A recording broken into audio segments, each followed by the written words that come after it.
MOUSC. My Papas and Quebecs. Yep, I'll mind those. By the way, we haven't had many entrants into the Winchester decode yet, have we? Have we had any?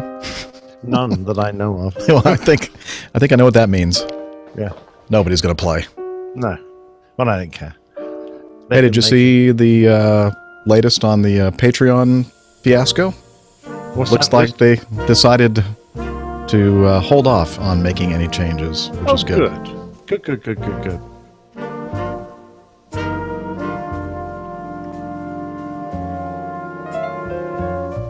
Hi, everybody, anyway. Hi, everyone in the chat room, except Mike.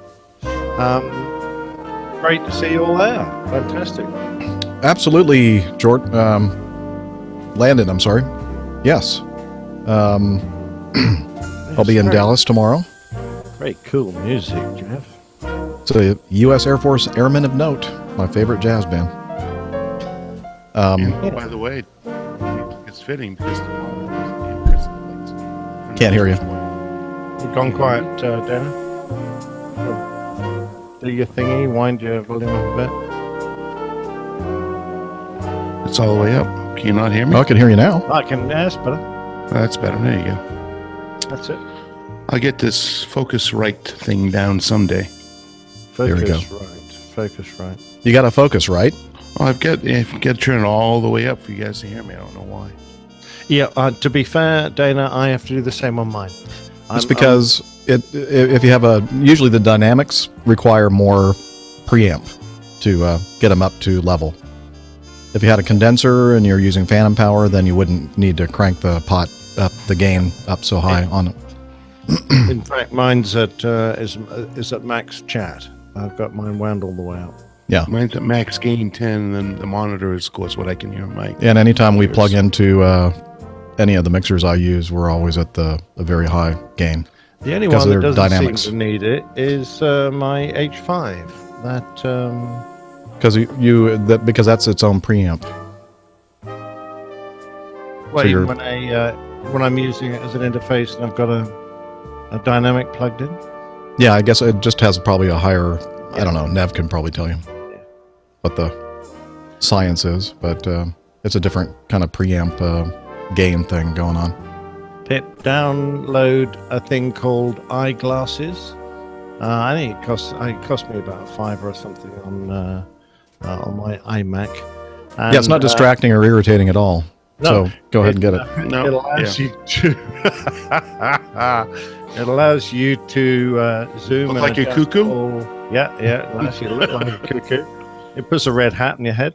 No, it gives you all sorts of special effects, but the main reason is it allows you to zoom in and adjust the gamma and brilliance and white balance or whatever camera you have to be transmitting on. So, and this is just one of the. Oh look! It's the prettiest airline pilot gal in the team. Yay! Hi, Steph. My apologies for my tardiness this evening. Hey, no problem. You're here. What happened? We're here. Traffic was just horrible. You're within 20 minutes of the time we said we were going to start, and that's awfully darn time. Good. Pretty close to that's early, not on time. That's a record for APG. All right. Yeah. So I assume that you guys are ready to go then. So we're just gonna start right off, or no? No. I guess we could. No, I think it works on whatever program you're using with your camera, Pip. Oh, they're having a little conversation there. Yeah. I can type that instead, but it was easier. Well, that's pilot all through. By the way, Pip, how's that that lemon airplane you're flying? That, is it any good? That lemon? Anyway, just wondered. That Venom? Lemon. It's lemon he flies now. Lemon 300? Yeah, that's it. The Lemon 300. Has he actually flown in it yet? I know he was checked out on it. I bloody hope so, lazy bastard. He needs to get his ass in. Lemony, thanks. Lemony snicket. Oh, boy. It doesn't got a lot of headroom. You don't want to be a big bloke if you're flying a lemon, I think. Otherwise, you'll end up with the top of your head taken off. Are you talking about his personal airplane or the one he flies for money? Oh, the one he flies for money. That's the Okay. 11300. Yeah. Yeah. I don't know why, but over here on this side of the pond, they call it a phenom, but it's probably short for phenomenal, and we don't say phenomenal, we say phenomenal. So phenom actually is probably more accurate. Phenom, lemon. Yeah. Yeah, but I like Phenom. putting the emphasis on a different. The phenom. Yeah, phenom. It's a phenom. It's like it's an Phenomenal. it's an umbrella. Do you hear how Insurance. slow I talk? That's how fast I listen. A classic radio. So familiar with that too. Yes, of course. Excellent. All right, let's see here. Record on backup recording, and If I told you what I really think, Liz, we'd have to have just one constant beep. that'd be easier to edit your track. Like, oh, Nick's talking now, just me. Which reminds me, I need to get my thing of audio hijack up and ready. Oh yeah, All right, APG show set up. just had to use a couple little clips from it on the last show. There were a couple places where you were Skyping a little bit, and Steph. It's great. Must be didn't. great to have it though. It's nice to have, yeah, because if it's really bad, I kind of go, maybe I should try to find that place in your pristine track and insert it instead. Although, if like the two of you are talking over each other, it gets a little bit more difficult. But speaking of talking over, I would like to apologize to everyone for, I guess I was rushing too much to do the mix down on the last show and did not realize that there was a little bit of some audio that wasn't supposed to be in there when we were supposed to be listening to Nick's. Although that's actually much more realistic when Plain Tales is playing. There's usually actually what we're other doing. audio going on. No one ever listens to it. Nobody listens. Actually, I listened to most of that one in real time last time, except for where I was obviously talking. Yeah, except for the part you were talking. That was you and Nick talking, and then it was Matt and I were talking.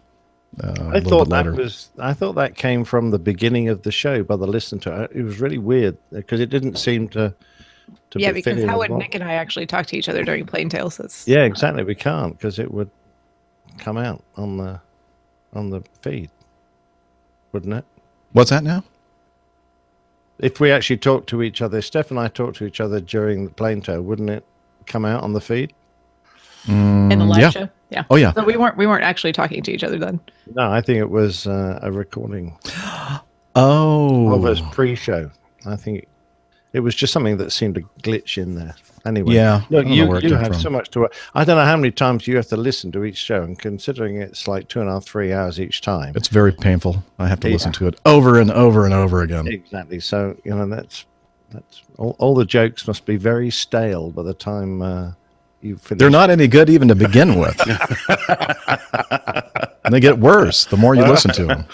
In fact, I've actually listened to like the latest episode and thinking, wait a minute, no, that was like 2 episodes ago because I've listened to it so much. I think it's like a really old episode. Anyway, I hope to intersperse a couple of holiday music in today's show. Great. Although Interludes. I'll probably forget, but that's my intent, and so don't get thrown off if I do that. Let's see. So you all have the Google Doc. Oh, I do. Yep. where's my?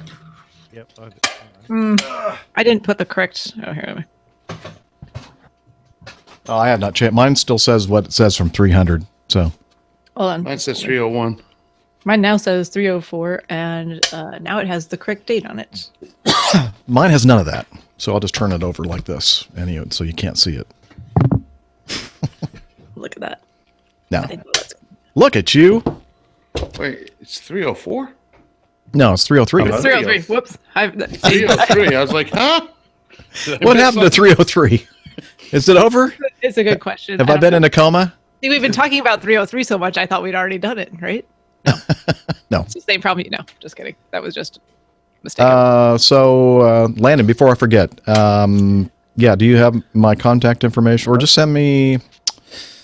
Send me an email to jeff@airlinepilotguy.com or feedback, whatever, and with your contact information, and I'll text you when I'm in, and we can do a late afternoon, early dinner kind of thing, if you're up for it.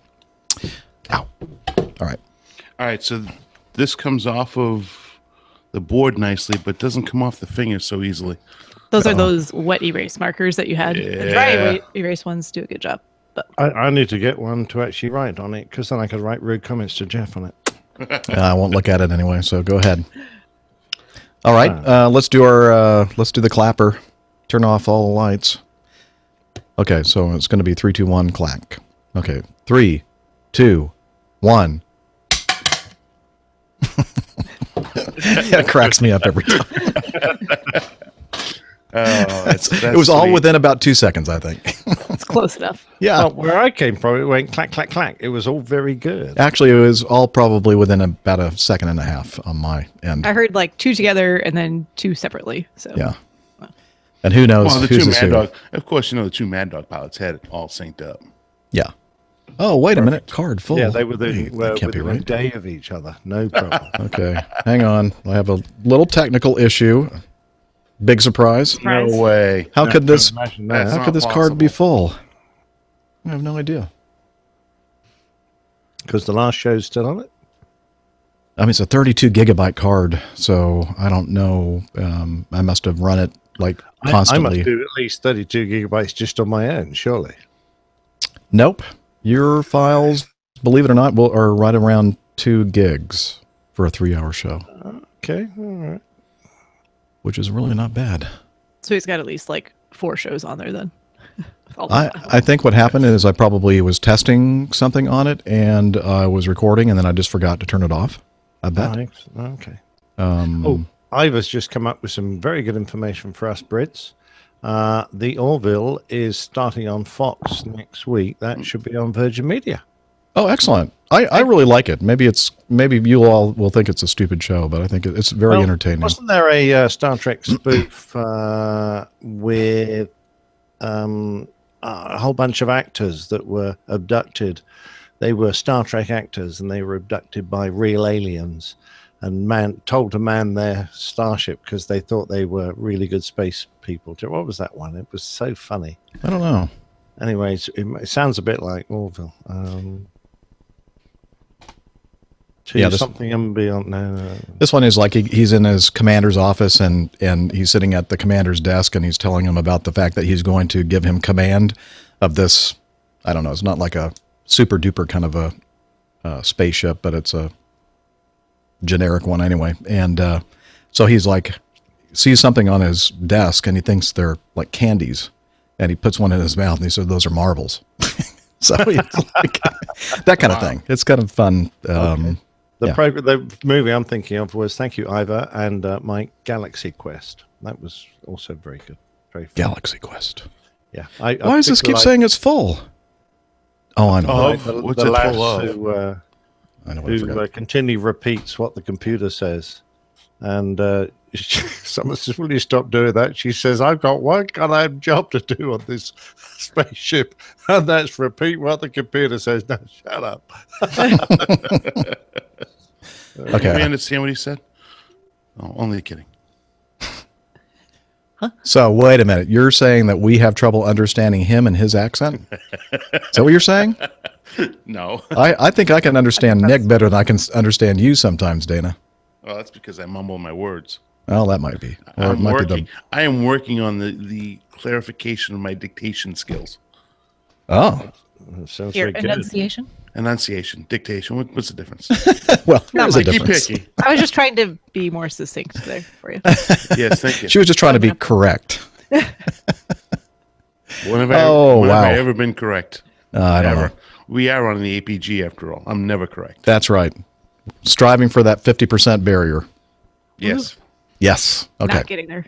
All right. So now my H5 backup is recording. What I did there is I forgot to empty the trash, which, I try to dump all those files, and if you don't empty the trash, they stay on the SSD card. So anyway, got it all fixed. And let's see, I'm recording on the multi-track, And of course, we're recording on YouTube. So I think I'm just about ready here. Let me do a...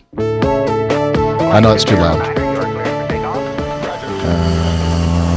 Let me bring that down a little bit. Okay. And let me get to my notes. And here we go. Airline Pilot Guy, episode 303.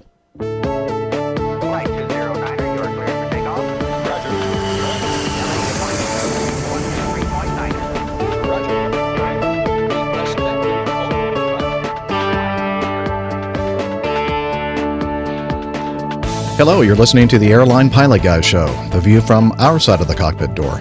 I'm Captain Jeff, your host, broadcasting live from Studio 1A in the APG headquarters building in Roswell, Georgia. In this episode, a 747 engine shutdown, full LAVs forces diversion, an Airbus A321 destroyed by satellite antenna fire, a couple of A380 Super Jumbo incidents, and hats off for KLM pilots. More news, your feedback, and the latest Plain Tales installment, Wrong Way Ferguson. So get all settled in. Tray tables and seat backs in their upright and locked positions. Electronic devices powered on. Flight 303 is ready for pushback.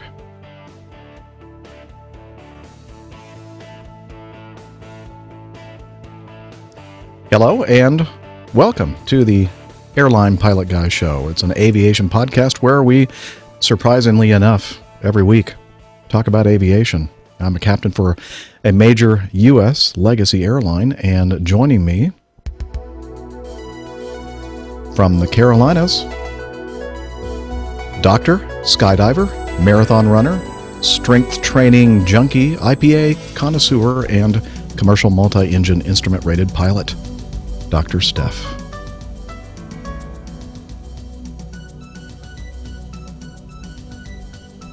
It helps if I unmute myself. I thought I'd done something wrong. No, that was my fault. I was rearranging all of my screens on my computer in a nice, orderly fashion, and I was listening to you talking to me and neglected to unmute myself. So, no problem. No problem. Happy to see all you fine gentlemen this afternoon, evening, and looking forward to a great show, 303. We are looking forward to it as well. And from his sprawling country estate, southwest of London, a professional photographer, former RAF fighter pilot, currently captain for an international airline based in London, Captain Nick. Hi there, Jeff, and hi, Steph. And I know Dana's going to be joining us in only a few seconds. Oh, what a delight to be back on the show. Really looking forward to another good one. It's only 9:30 at night here, so I suspect it'll be a post-midnight finish, but I'm going to be here to the end. Awesome. We're glad that you are. You hear that in the background, that motorcycle cranking up from his stately mansion in and near the historic Covered Bridge in Cobb County, Georgia. Barbecue master, bourbon connoisseur, motorcycle riding pilot for a major U.S. legacy carrier, Captain Dana. Well, good evening, or good afternoon, good morning, wherever you happen to be listening from. Great to be back for 303. I am as well looking forward to another fun episode here at the APG, and great to see Steph, Captain Nick, and Captain Jeff, of course. Great to be a part of the show. So let's get it going. Let's do it. So let's do a quick catch-up. Anybody say ketchup? Ketchup? Ketchup. Yeah. Ketchup. Heinz? Mustard? Yeah. Let's see. What have you all been up to since the last episode last week? Dana, you weren't with us last week. I was not. I was actually out working. Oh, okay. So that's your excuse, huh? That is my excuse. And amazingly enough, I went from sun fun to, well, darn near 6 inches of snow. Went from having a nice Orlando layover for, well, close to 19 hours. And then flew up to Cincinnati, had a little layover there, and then did a Fort Lauderdale turnaround. Came back and was supposed to deadhead back to Atlanta. Well, they were having a little snowstorm in Atlanta, for those folks that don't know. Huh? What? Was going? Yeah, no kidding. No way. No way. and they reduced the arrival rate down to 38 per hour. And what is it normally? I think it's right around 110. Yeah, it's like 110 to 130 or something like that. Something like that. Max, Yeah. they have all 3 runways going for arrivals, and so they didn't have the gate space. Amazingly enough, being a southern carrier in Atlanta, they don't have a whole lot of de-icing equipment or space, so it really limited the operation. But from what I understand, the operation is back up very quickly and did a great job on restoring the ops. So I got to experience sitting around the Cincinnati airport, and had some Gold Star chili. Is that the one that's there? I can't remember. But I had some Gold Star chili, and then I think they have both, Gold Star and the other one. They closed one down. Oh. So Okay. they only have the one on the corner. They had the one back in the back of the food court, and I think that was the Gold Star. Oh, I thought you were talking about the city itself. No, Not the airport. Okay. No, I had the airport tour. Gotcha. So got to sit around waiting to get released to Atlanta, and got on the standby because my deadhead flight canceled. As a matter of fact, 8 flights canceled. 4 after my deadhead, the flight I hopped on, and then the next 4 the next morning, all canceled. So I would have been stuck in Cincinnati for a long time. Instead, I got to make a snowman out front in my yard and had a good time. So we had a little fun here in Atlanta with the snow. So, you said Cincinnati, and it reminds me, and please, if you're from the Cincinnati area, please don't take offense, because we in the airline industry like to do that kind of thing for various cities, like LaGuardia sometimes is referred to as LaGarbage. Mm-hmm. What are some other examples? What's Rapid City. They call Mini, Minneapolis, everybody calls it Mini. Well, and Rapid City Is We can use our imaginations there on that one. okay. Well, yeah, because all United States airports begin with a K, right? Oh, Right? yes. So yes, Oh, and then the Rapid City code is RAP. So I'm not going to say it, but you can use your imagination. well, you and be then careful there's with Charlotte then. Well, no, Little Rock. Little Rock is worse, definitely. Yes, Oh, yeah, I guess you're right. Yep. You're right. Yep. That actually spells it out, doesn't it? It does. it does. Yeah. And then I always say we're going from cattle to somewhere, wherever we're going. And then the other one make is those the toilet. Detroit. Yeah. So Anyway, going- we have going fun. A we little love all further of the- afield. All of Yeah. this. Yes. A little further afield, Nairobi, we always used to call Nairobi. Night robbery. There you go. So all that stuff that you didn't know about, well, maybe you did, but it's kind of fun to talk about that sort of thing.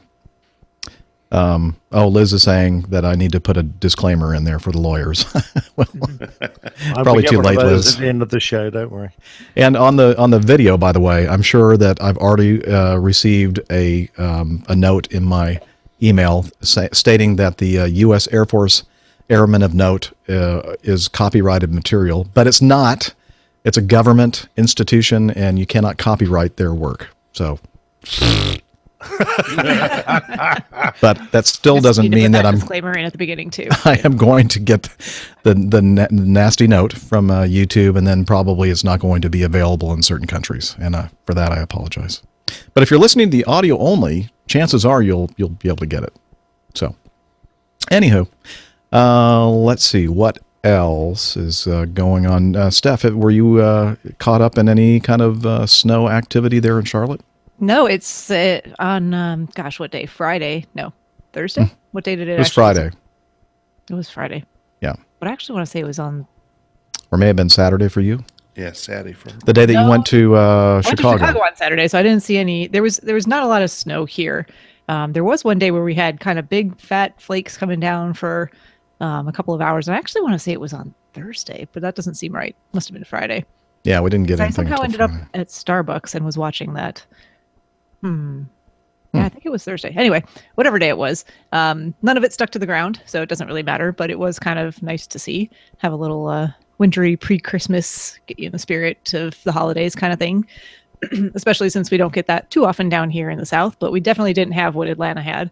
But I did go to Chicago on Saturday just for the day to catch up and Just have a day with one of my best friends, all the way from going back to grade school, back to like second grade. We've known each other and been close friends. So that was just a couple of years ago, right? Just a couple of years ago. Yeah. Because she's so young. Yeah.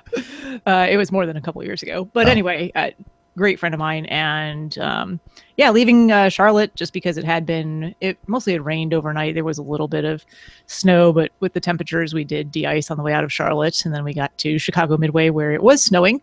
But it was really only snowing at the airport. And as soon as I left the airport, it was all of a sudden sunny again and just a little bit of snow on the ground. Nothing crazy. That's driving weird. was fine. It was weird. I was like, oh, this isn't nearly as bad as I thought it was going to be. But it was freezing cold. It was very cold, very windy that day. And I was glad we were just planning on spending most of the day inside and catching up. So with a nice bottle of wine. Awesome. So very nice weekend. But yeah. One bottle of wine? Well, who's counting? Yeah. Okay. So, not to leave anybody out, I believe that Captain Nick, you had some snow up in your neck of the woods too, right? Oh, just compared with you guys, just a very mild sprinkling. But we did have had a few days where it's been majorly sub-zero, but that has gone pretty quick. I mean, we're in one of those areas where we get influenced by about 4 or 5 different major airstreams. And it's only when we get that pure northerly flow right down from the Arctic, which can reach well into the UK, does it suddenly plummet. And a lot of the time we're getting a nice mild flow from the west over the Atlantic, which can often be wet this time of the year, but temperatures are reasonable. Eventually, due to the rotation of the Earth, we'll swivel a little further north effectively, and we'll get more northerly chilly winds, or perhaps something off from the east, for heaven's sake, which is like Moscow bound, and Moscow is going to be full of snow, so we get that awful weather across on occasions. But up to now, just that one really bad spell. It obviously affected the north of the country much more than down here. We get called the southern softies, softy southerners, because we get so little cold weather. When it happens down here, we all panic and put our hands up in the air and go, ah! So the same thing that happens here, basically. Yeah, except for they call us rednecks down here. Okay. I don't resemble that remark.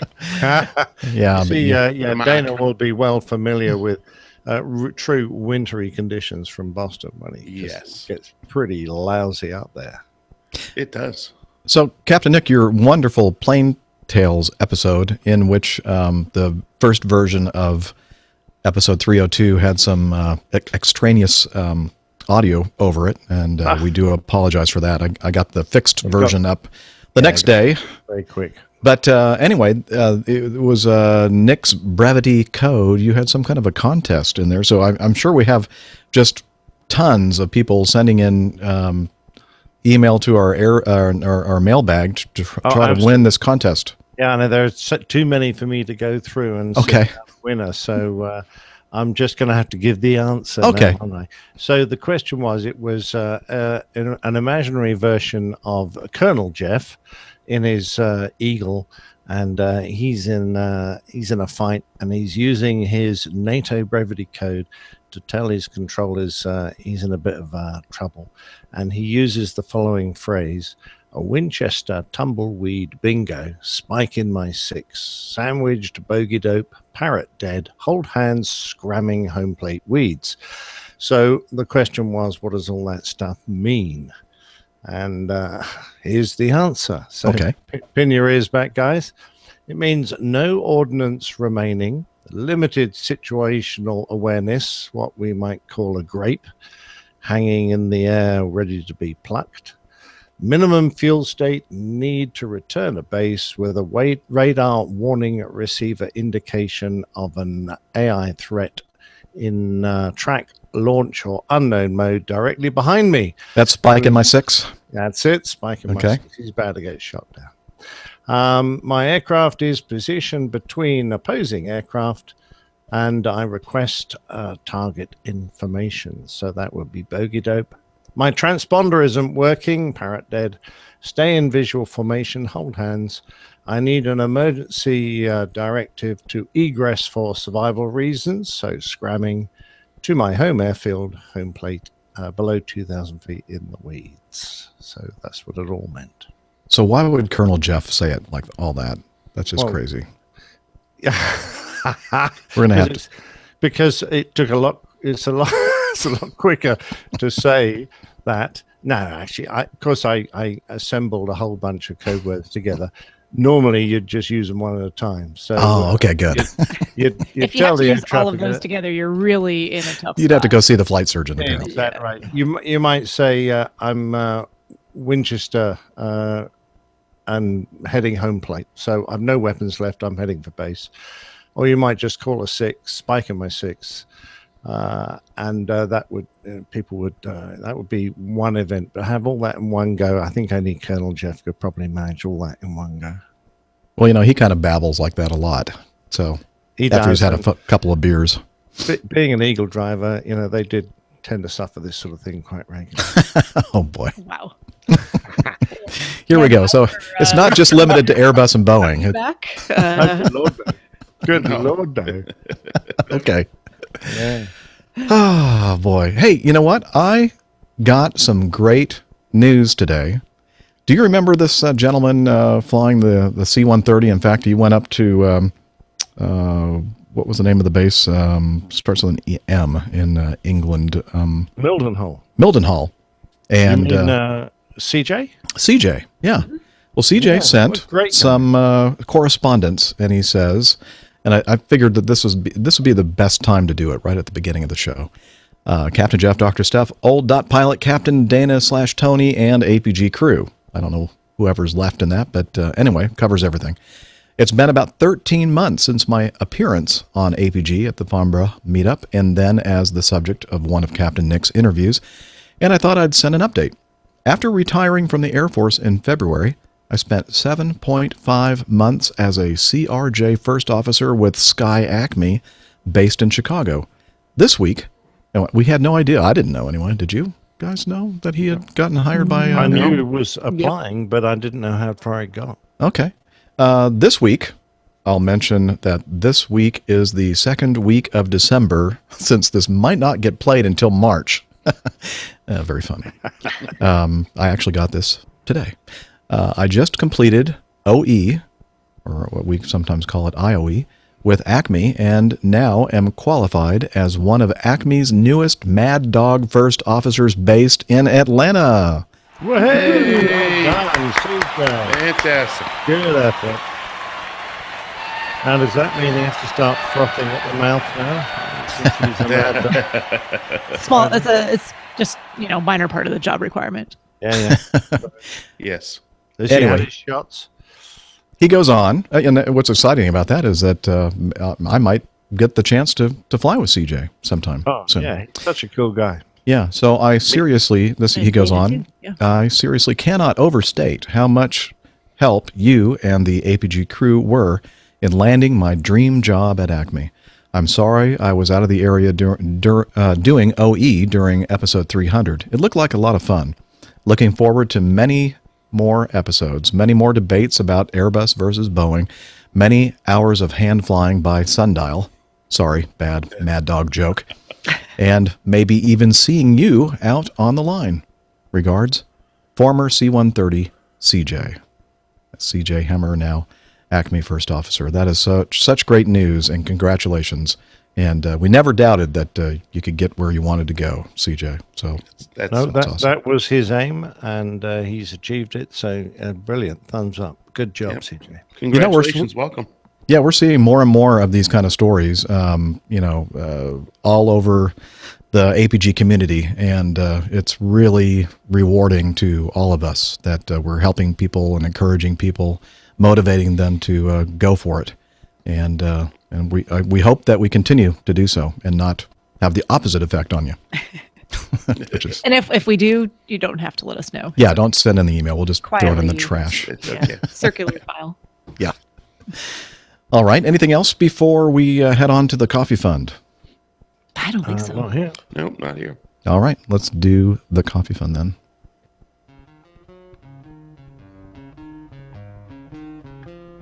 Johnny, how much more coffee? No thanks.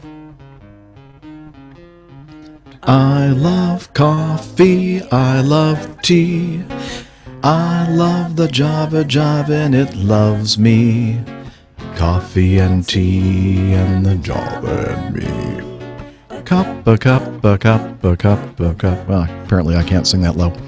All right, well, they continue to sing in the background. They're singing the Java Jive, my karaoke peeps. Let me tell you why we're playing the Java Jive. We're talking about the Coffee Fund, which is your way to support our show financially. Now, you'll note that we do not have any advertisers on our show, and that's because we are completely supported by our listeners. And we have a fine bunch of folks who have made the sacrifice and the commitment to supporting us in a financial way.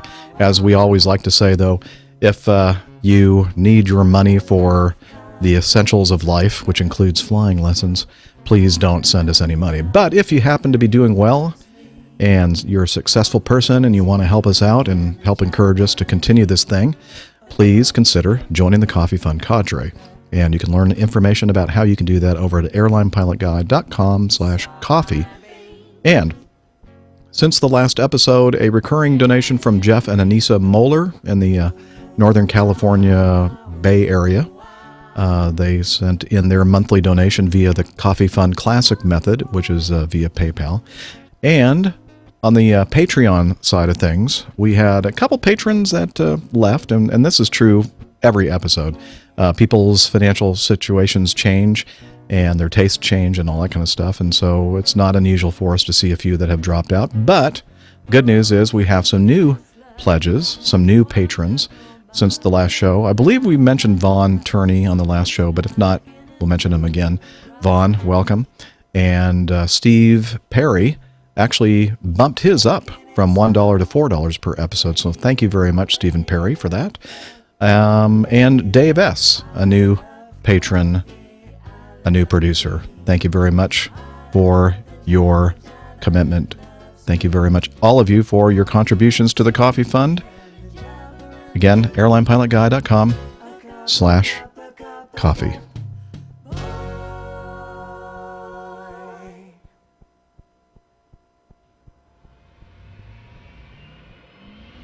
Stand by for news.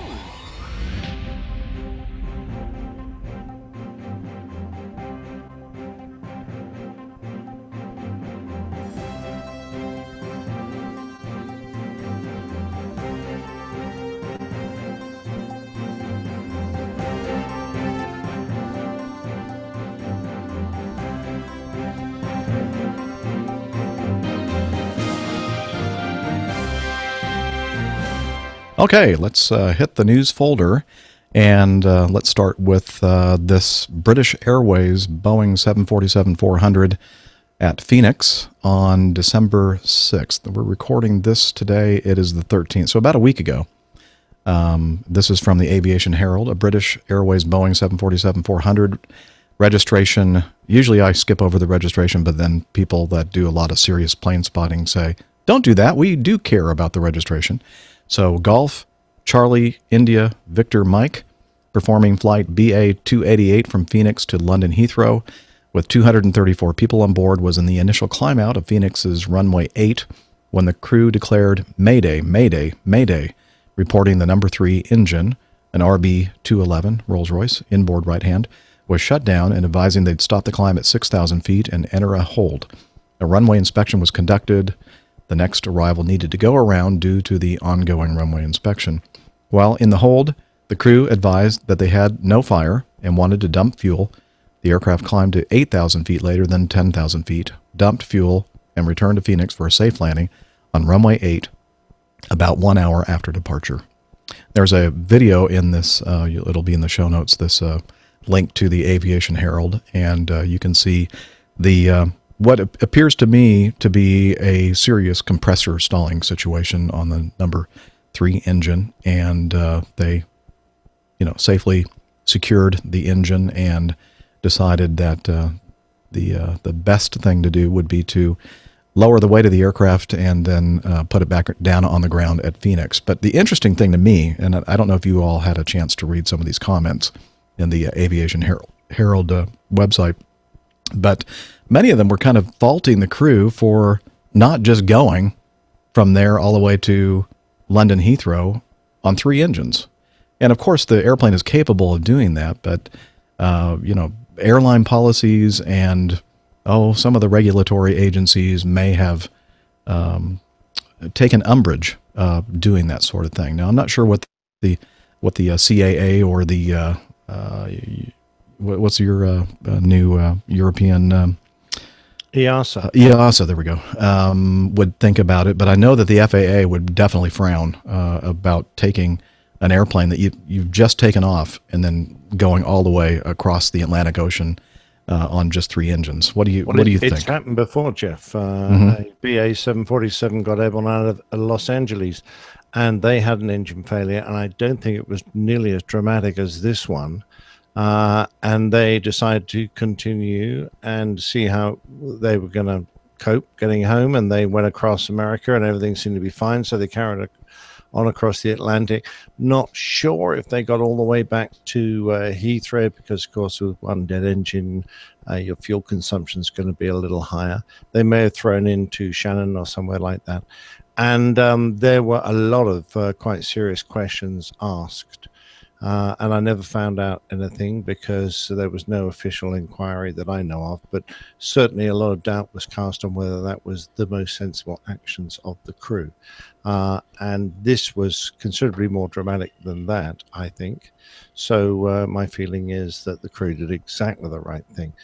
If you've got an engine, and by the looks of the video, there were chunks of the engine coming out of the back, so it looked like there were blades failing and being spat out at the back of the engine, because you could see little glowing meteorites coming, glowing lumps of metal coming out of the back of the engine. So you don't know where those blades have gone, whether it's been completely uncontained or not. There might be damage to the wing, undersurface of the wing, possibly the adjacent engine.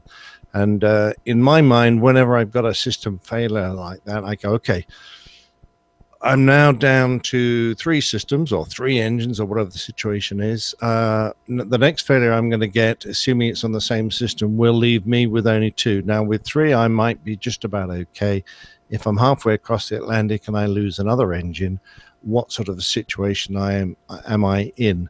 And then it becomes quite a severe problem. If you're on a 4-engine airplane, you're only on 2 power plants. That's a significant problem. I mean, really a significant problem. And to put yourself in a situation where you might, you've reduced your chances of successfully completing the flight. And if you lose one more power plant, you might actually endanger the safety of the aircraft to a great extent. Then I think it's very sensible to stay. And we're always on the side of safety, and no one should ever criticize a captain for taking the safest option. He's doing what he considers to be the best, and the only time I think a captain deserves criticism was when he fails to take the safest option. And I think had he carried on, that would be much more likely to have happened. Well, it doesn't stop the armchair pilots out there, especially hanging around the Aviation Herald website. Oh, good Lord, yeah. Making their comments. I'm sure there are a lot of people out there who think, they're a bunch of wimps. But you try sitting in the seat making that decision, and you'll just find out how hard it is. What do you think, Dana? Well, I'm thinking of a really good movie that was put out about a specific airplane that went down in the Hudson, and how the NTSB and the FAA and everybody tried to fry the captain that made the decision. Not going to mention any names because we all know who that is, and his first officer, of course. They made the decision that they were immediately tried to be hung on, that they could have been, made it back to the airport. Listen, we all are in a situation, in a time-based situation. We have to make a decision with the best decision that we can make at that time with the information that is presented to us. I absolutely agree with Nick, and I absolutely agree with that captain, that in probably that flight crew, the safest thing to do is if you have an inoperative engine or an inoperative anything that is questionable whether it's safe to fly the airplane any distance, well, land at the closest or nearest suitable airport, and then think about what you want to do. Certainly, I would not ever take an airplane that has an inoperative system and fly it across the pond. And being that, you know, and Nick brought it up perfectly, is that you've got 3 engines out there. Yes, you can do it. And I'm sure, you know, one of the comments I read was, you know, you can take the aircraft off and ferry the airplane with 3 engines. Of course, if you can get a waiver and do that without jeopardizing the safety of the passengers on the aircraft, then that's fine. But not with all those passengers and crew on the aircraft. Absolutely not. I absolutely agree that he made the best decision he possibly could at that time. And the only thing I'm having a problem with is taking Nick seriously, because he's got those Tweety birds going around his head. So. Well, you know what? He's like, I hear so much sense coming out of it. If you're not seeing the Look at the video on the picture. program, Nick is wearing a very nice Santa Claus hat with these blue Tweety birds that keep on twirling around his head. Like But those are actually birds in his house that are twirling around his head. They're trained or something. I'm Yeah. not sure. Yeah, something. I can't get rid of the damn things. I'm sorry. I tried Well, to you know turn what? them off, but We need to make a good point here. Dana, I don't know if the folks here with us live, if you noticed what a great picture and what great audio we're getting from Dana on today's show. Yay! And, yeah, it's awesome. He has a direct Ethernet connection to his router downstairs. So hopefully nobody trips over that on the way upstairs. Yeah, it's a 100-foot cord running from one end of the house to the other. Of course, I only needed about 60 to 65 feet, but I figured I'd be safe and go with the 100-footer. Oh, that was a good move. It's much better. I am so happy. So we next time we have a party over at Dana's, we can actually set up outside in his backyard and take that big 100-foot long cable with us, right? Yes, front yard. Yep. Yeah. Yard. Anyway, oh, by the way, that story you were telling me about, that movie about the 2 engine failure, I just learned that was actually based on a real thing. That really happened. I think. It did really, and that's why I'm bringing it up, is because it really did happen. Yeah. Hey, Jeff, if you'd like to see the airplane sometime, infection. you can come visit me here in Charlotte if you'd like to see that airplane sometime. I would love to. I've been meaning to go to that museum. Actually, a very cool exhibit. So. Yeah. Okay, I'll take you up on it. And can we have some good North Carolina beer as well? We sure can. Awesome. can we have some beer and then go to the exhibit? Yeah. As long as there's not too much. Yeah. You may want to actually process and enjoy what you see there. But yeah. It's an Airbus. And they're great. I know what that is like. Okay. Now, let's see. Anything else to say about that 747 incident? I think we all agree. Left out. They did. No, What? You left me out again. Well, come on. You guys are talking about beer. Nobody mentioned bourbon. Oh, bourbon too. Yeah. Yes, thank you. Bourbon, Thank you. bourbon, Okay. bourbon. Okay. Thank you. So when we say beer, we mean bourbon too. Okay, go ahead, Nick. I'm talking over you. That's okay. I was just going to say congrats to the crew, because it looked like that happened very soon, if not at the rotate, which is probably the nastiest time to get an engine failure. So, we train for it a lot, I know, because they always give us the most critical time to get an engine failure, and often on the most critical engine. I think it was the number 3 that went on his. So not quite the most critical engine, but certainly at a dreadful time. And congrats, I say, to the crew for doing such a good job with it. And there were some questions as to why you put out a Mayday. That's pretty standard for us. If we get an engine failure, particularly one that's associated with fire, you start with a Mayday. And if you get the situation under control and you think about it, which a good pilot will usually do, then you'll often downgrade that to a PAN, so that it goes from my aircraft is in distress to I am in a situation of urgency. So that was another comment came out in the Herald, which I think was worth mentioning. Absolutely. Yeah. Good job. Even considering there were a bunch of British blokes. Yeah, useless old Boeing. Yeah. Okay. Off to a good start there with the Yes, we are. And Yes. what I meant to put in the chat room was this, not the title of our next news item. There we go. If you want to read along. Okay, let's play some audio here. This is our next news item. Delta 453, just a heads up. Company said you guys were having communication issues. They said they heard you coming in clearly, but I guess the issue was them getting back to you. Okay, copy. Yeah, I was just giving the heads up to ops just to find out if we got a gate because we're a divergency. We got a bunch of people that probably going to need to get off the airplane for a bathroom. Delta 453, it's my understanding you guys won't be pulling into the terminal. You can expect to go to the cargo ramp, I think is what they said. Okay, yeah. Well, okay, we'll work with the ops guys, yeah, but we're probably going to need labs to get these, 170 people here need to go to the bathroom. We've been full on the bathrooms for a while, so I'll work with the ops guys, though. I appreciate the heads up. Yep. No wonder my package was so turn right, heading 190. 190, Delta 453. Delta 453, 7 miles from Zeller. Turn right heading 250. Maintain 5,700 until established on localizer. Cleared ILS runway 2 right approach. Right 250, maintain 5,700 until established. Cleared ILS 28 right, Delta 453. Delta 453, contact tower 127.2. 27.2, good night, Delta 453. So tower Delta 453 is about a half mile from Zeller for 28 right. Delta 453, good evening, Billings Tower, wind 050 at 5, runway 28 right, clear to land.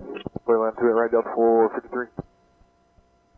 Delta 453, continue down, turn left at Foxtrot, left on Alpha, taxi via Alpha, cross runway 25, then contact ground point enter. Okay, left on Foxtrot, up Alpha, cross 25 and ground, what's on the other side is 25 for Delta 453.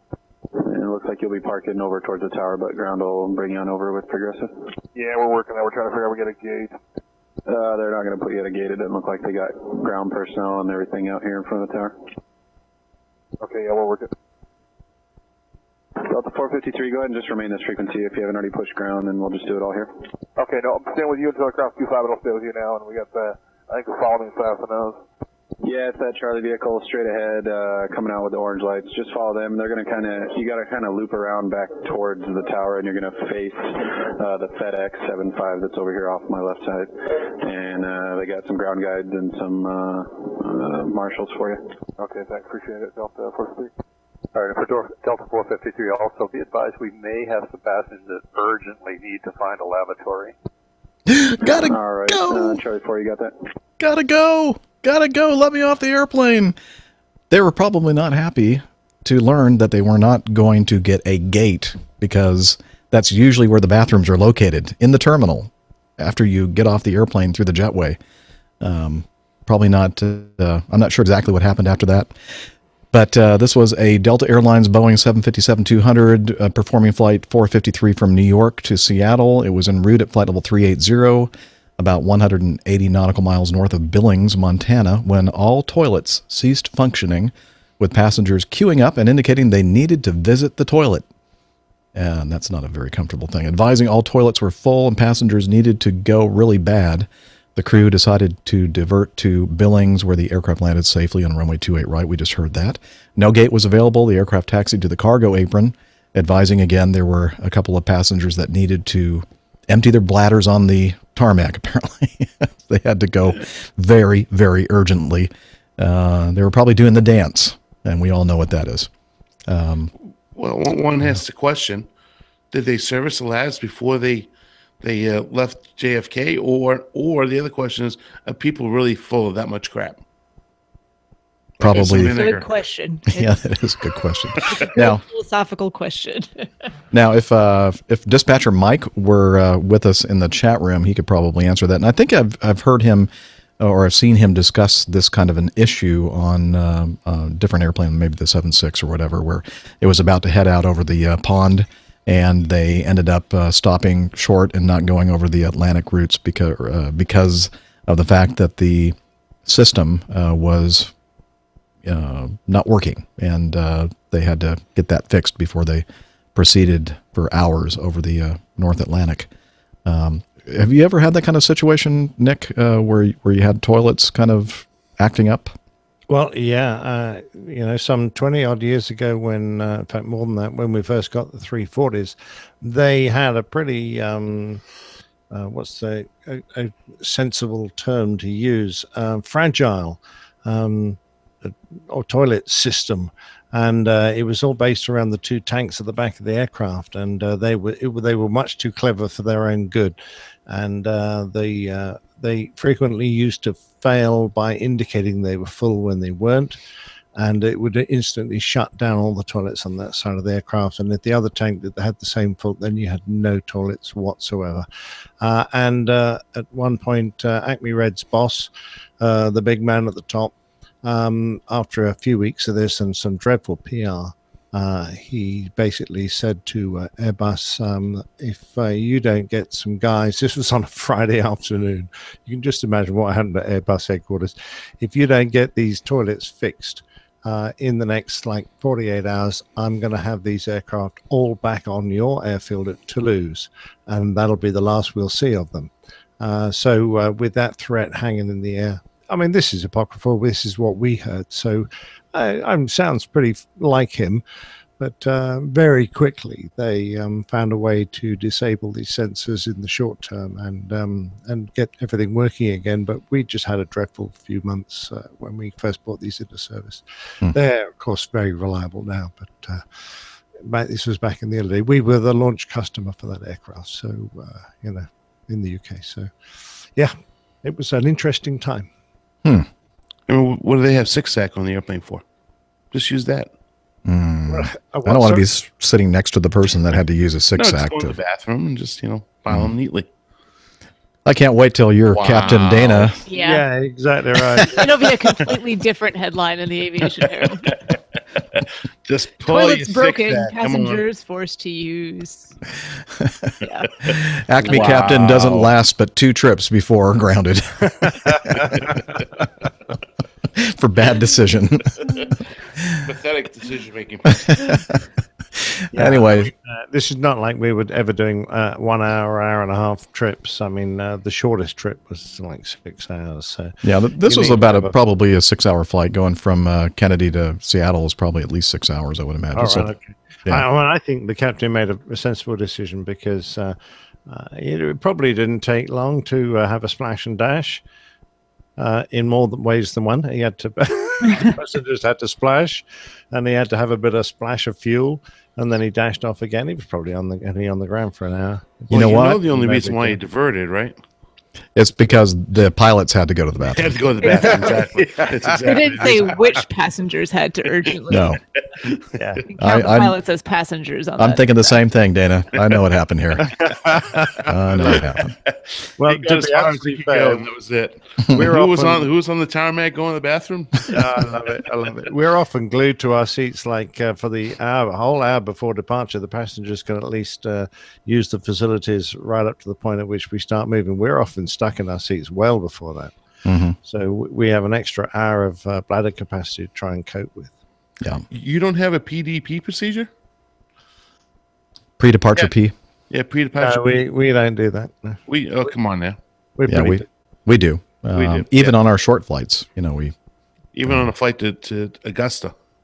Well, you've only got about 3 buttons to push in your machine, haven't you? So it doesn't take much setting up, does it? Yeah. Wow. There we go. Ooh.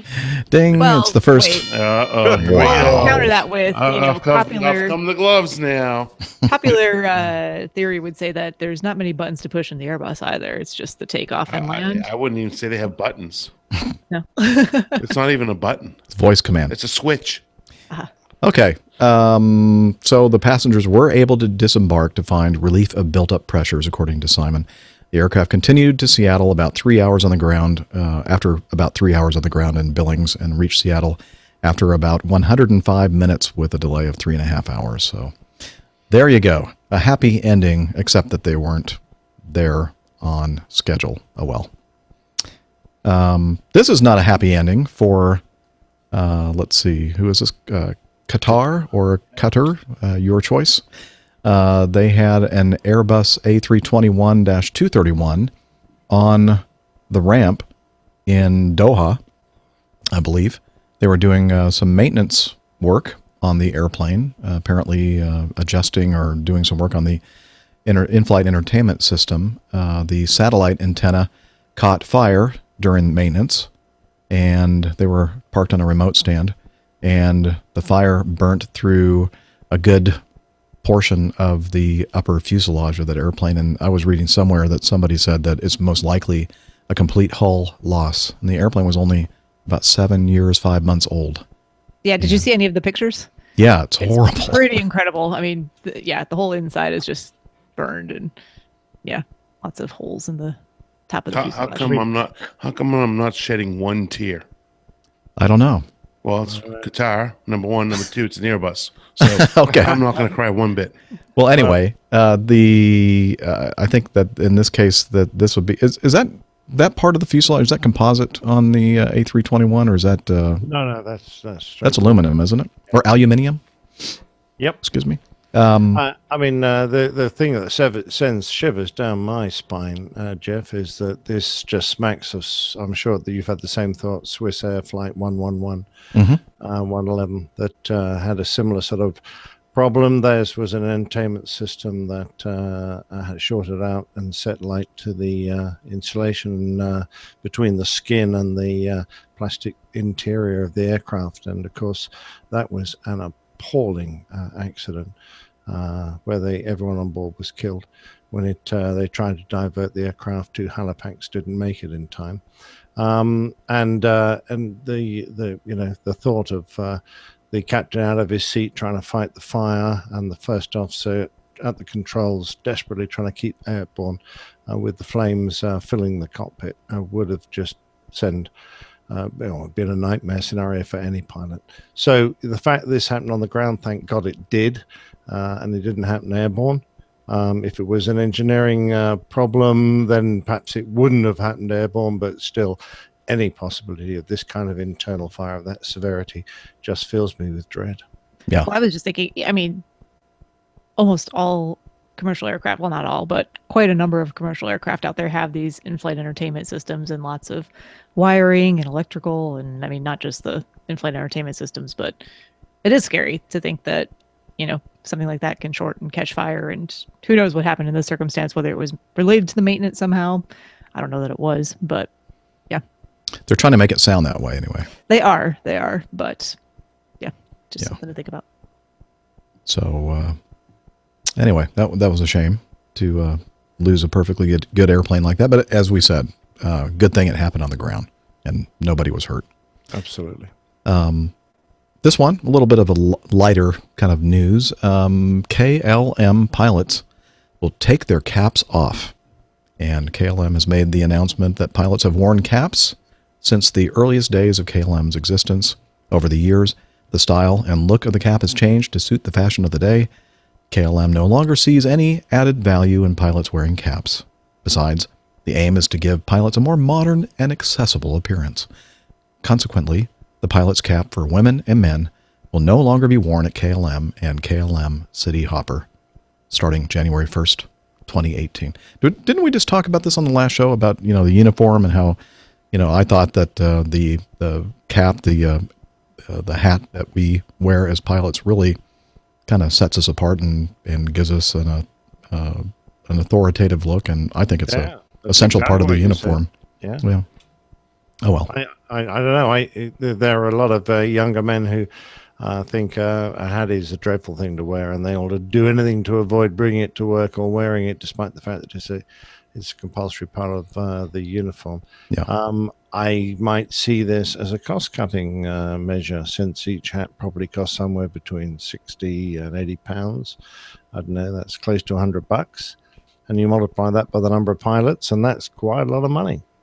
Yeah, but at our company, we pay for our uniform, so it wouldn't cost the company a darn thing. Now, I don't know what the deal is at KLM, but I have a feeling it might have more to do with the fact that the union pressured management to get rid of the caps. I know that there's several people at our airline, at Acme, that would rather not wear the caps and hope that someday we'll have that negotiation in our contract and it'll be gone. But I hope that doesn't happen. Personally, well, I've always been of the opinion that the company pays me to do things. Two things: wear a uniform, fly an airplane. Yep, that's all part and parcel of the job. You sign a contract saying, "I will wear this uniform and I will fly this airplane." And really, and honestly, once you got your job, it's a bit late to start bitching about it. Then, Yeah, well, that doesn't stop everybody, though. You know that. It messes up my hair. Yeah. Yeah. It messes up my hair too. Yeah, I think a hat really suits you, though, Dana. Yeah. Well, you look good in a hat. In all honesty, I'd much rather wear a hat than a tie. I hate wearing ties. I really hate them with a passion. But I agree with you, Nick. I mean, listen, I see guys and girls and ladies or whatever you want to say not wearing their proper uniform the way that it is described in the FOM. Now, I'm not the hat police or the tie police or the uniform police at all. But, it's all about taking personal pride and respect in your profession and what you do. So, I mean, it's an individual decision. If the company wants to, pursue any type of uniform violations and FOM standard violation, that's up to the individual, the company and the individual. So I'm not going to be that guy, but I take pride in the way that I look when I go to work, which is impossible for me to look good in a uniform, by the way, just being as big as I am. No, But, you look great in uniform. You do. And the other thing is, many of us were, well, a couple of us here were prior military. And, in the military, it wouldn't even be a discussion. I mean, nobody's going to say, you know what, I don't think I'm going to wear my hat today. I mean, it's like you wear your uniform because that's your uniform and that's it. And then all of a sudden that same person comes and starts flying for Acme or some other airline and decides, well, I'm going to be defiant and I'm not going to wear my hat. And then, of course, they're either holding it or they got it hanging from their bag. And I'm thinking, if you really, wanted to make a bold statement, then leave your hat at home. But they don't have the courage to do that because they're afraid that they might see somebody in the concourse, like management kind of person, and they'll quickly put their hat on. That's their conviction about wearing or not wearing a hat. And it's all going to hurt their pretty hair. Yeah, that's what exactly. It's all a bit petty, really. But Acme Red's been through the hat, no hat, and now we're back to a hat again. So the company uniform went to a slightly retro look, and the retro look included a hat. So we got hats back again. But for several years, we've been hatless. And we go through the cycle. It's all a matter of what the airline thinks is suitable. And quite honestly, it's the management's attitude. It should have nothing to do with the pilots. Mm-hmm. We're contracted to do a certain thing and dress a certain way. And that's certainly in our contracts. And I think we are obliged to be contract compliant. That's part of the job. Yeah, and we've all worked very hard to get in the position that we're, whether you're military or civilian, and there's a particular company you want to go work for. A lot of people want to come to work for Acme. Some other people want to go for, a red, white, blue airline. Another one with a red and blue theme. That was former Continental. It doesn't matter what airline you want to go to work for. You've got to take pride in when you put that uniform on. I realize some people feel after 15, 20 years that they're entitled. It's still, there are a lot of people on the outside looking in that would love to be in your position. And if you can't wear the uniform properly, then maybe you ought not to be in that position. And that sounds a little harsh, but take pride in what you do for a living and do it well and do what the company asks you to do. Wear your uniform. And thanks to Brian Lewis in the chat room, a great quote from Smokey and the Bandit. Quote, I only take my hat off for one thing. All right. Thank you, Brian, for that. Was that too harsh? No. No, not at all. Oh, hey, side tangent real quick, though, because you're talking about, having worked hard for and earned the uniform. That was always the kind of thing in medicine with doctors earning their white coat and wearing that and having that as a sign of their job title and responsibility and status and respect. I will say I've not worn a white coat in quite some time. Some of that is actually a function of my office being 100 degrees all the time, and that extra layer is just way too hot. But it's funny, you go into a... You weren't naked? Yes, no. But I just, I dress professionally. I dress very professional bra. Nice. Yeah, exactly. Very glad to swimsuit. Keep it nice and professional. There's some thought that perhaps they're not always the if they're worn day in and day out and you have only several of them, if you're in the hospital setting all the time with the long sleeves on them, perhaps that's not the cleanliest of attire to be wearing. Perhaps short sleeves is a better idea, so you can be washing your hands and stuff like that more frequently. But also, it's funny, you go into the hospital now and so many different folks are wearing white coats. Everyone from the dietitians to some of the nurses to advanced nurse practitioner. Just everyone seems to be wearing white coats, and it's just very hard to distinguish who's who. So I think your point about pilots wearing a pilot uniform distinguishes who you are, and is part of the role that you play. So yeah, but the one thing I don't get. Why did doctors or nurses or anybody in the medical profession show up on an airplane wearing scrubs? Oh, because they're just comfortable. That's why. It's like pajamas. Yeah. Okay. Just like military pilots, flight suits. It's kind of like just wearing, onesies. After you've worn them for a while. When you put on a new Nomex flight suit, it's usually not the most comfortable thing, but after a few washings, I think that Captain Nick would agree. They are very comfortable. Yeah, once you've washed all the fire. Yeah, they're not really any good. Then they're great. And what would we rather have? We'd rather have comfort than fire protection, of course. Absolutely. Of course. Absolutely. Right. Unless you're in a fire. Okay, moving on. This incident, again from the Aviation Herald, China Southern Airbus 380-800, registration B6137, performing flight 3104 from Beijing to Guangzhou with 395 passengers, entered, 395 passengers. It's a lot of people. Entered runway 36 right via taxiway Whiskey 2, lining up for departure when the aircraft turned more than 90 degrees needed and came to a stop with the nose gear about 1 meter off the left runway edge. The runway needed to be closed for about 1 hour until the aircraft was pushed back onto the runway. The aircraft was examined, released back to service, and reached Guangzhou with a delay of almost 6 hours. The airline reported the aircraft went off the runway by 1 meter due to improper steering operation and needed to be pushed back. So I think that was reading somewhere that the first officer was at the controls, and it doesn't really go into much more detail, but I would imagine what happened here is just probably pushed the throttles up, all four, I guess your thrust levers, I guess you would say. And tell us, we have an Airbus expert here with us, and I'm sure that the A380 works in the same way that the 330 and 340 does with the thrust levers. Do you put it to a certain position to allow the engines to stabilize before putting it in the takeoff position? Yeah, that's exactly right, Jeff. I'm assuming the 380 is the same as most big Airbuses.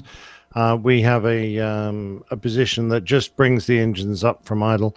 I think on the ones with EPA, it's like 1.05 EPA. And on the other ones, so before we had EPA, it was like push them up to the 11 o'clock position. And basically just make sure the engines all accelerate evenly to that position. And then once they're all at that power setting, the non-handling pilot calls stabilized. And then the handling pilot can advance the throttles to the takeoff position, the flex position if you're doing a flex takeoff, or toga if you're not. Yeah, and that makes sure that the engines accelerate evenly. So in my opinion, one of two things happened here. They advanced, perhaps they were using outboard throttles to help line the airplane up. And then they advanced the throttles all the way up to takeoff power, in which case the outboard engines would have accelerated faster than the inboards and swung them off the runway, or they didn't bother with a proper stabilized, or the guy was just trying to do a rolling takeoff without straightening the airplane sufficiently and put too much power on before they got the aircraft straight, and it just hurtled off in the direction it was pointing towards the edge of the runway. So any one of those circumstances, or we could just over controlled it on the tiller. But normally by that time we're usually hands off the tiller because you've got the airplane straight enough for the rudder pedals with their limited nose wheel steering to keep the aircraft tracking straight. So, you're normally not whacking the tiller around, but if he was an inexperienced first officer and he got a bit out of control and decided the tiller was the thing to grab, perhaps he put a huge tiller input and whacked the airplane off. Yeah, too much. Yeah, exactly right. But it sounds like they're all trying to be a bit too clever, perhaps, and a bit too quick, instead of taking things nice and steady, and got a bit out of control. So that would never happen in a Mad Dog. Please stop sending me the video of the Acme airplane taking off from Norfolk, Virginia, skidding along. I've seen that one with his nose wheel at 90 degrees, and he's going.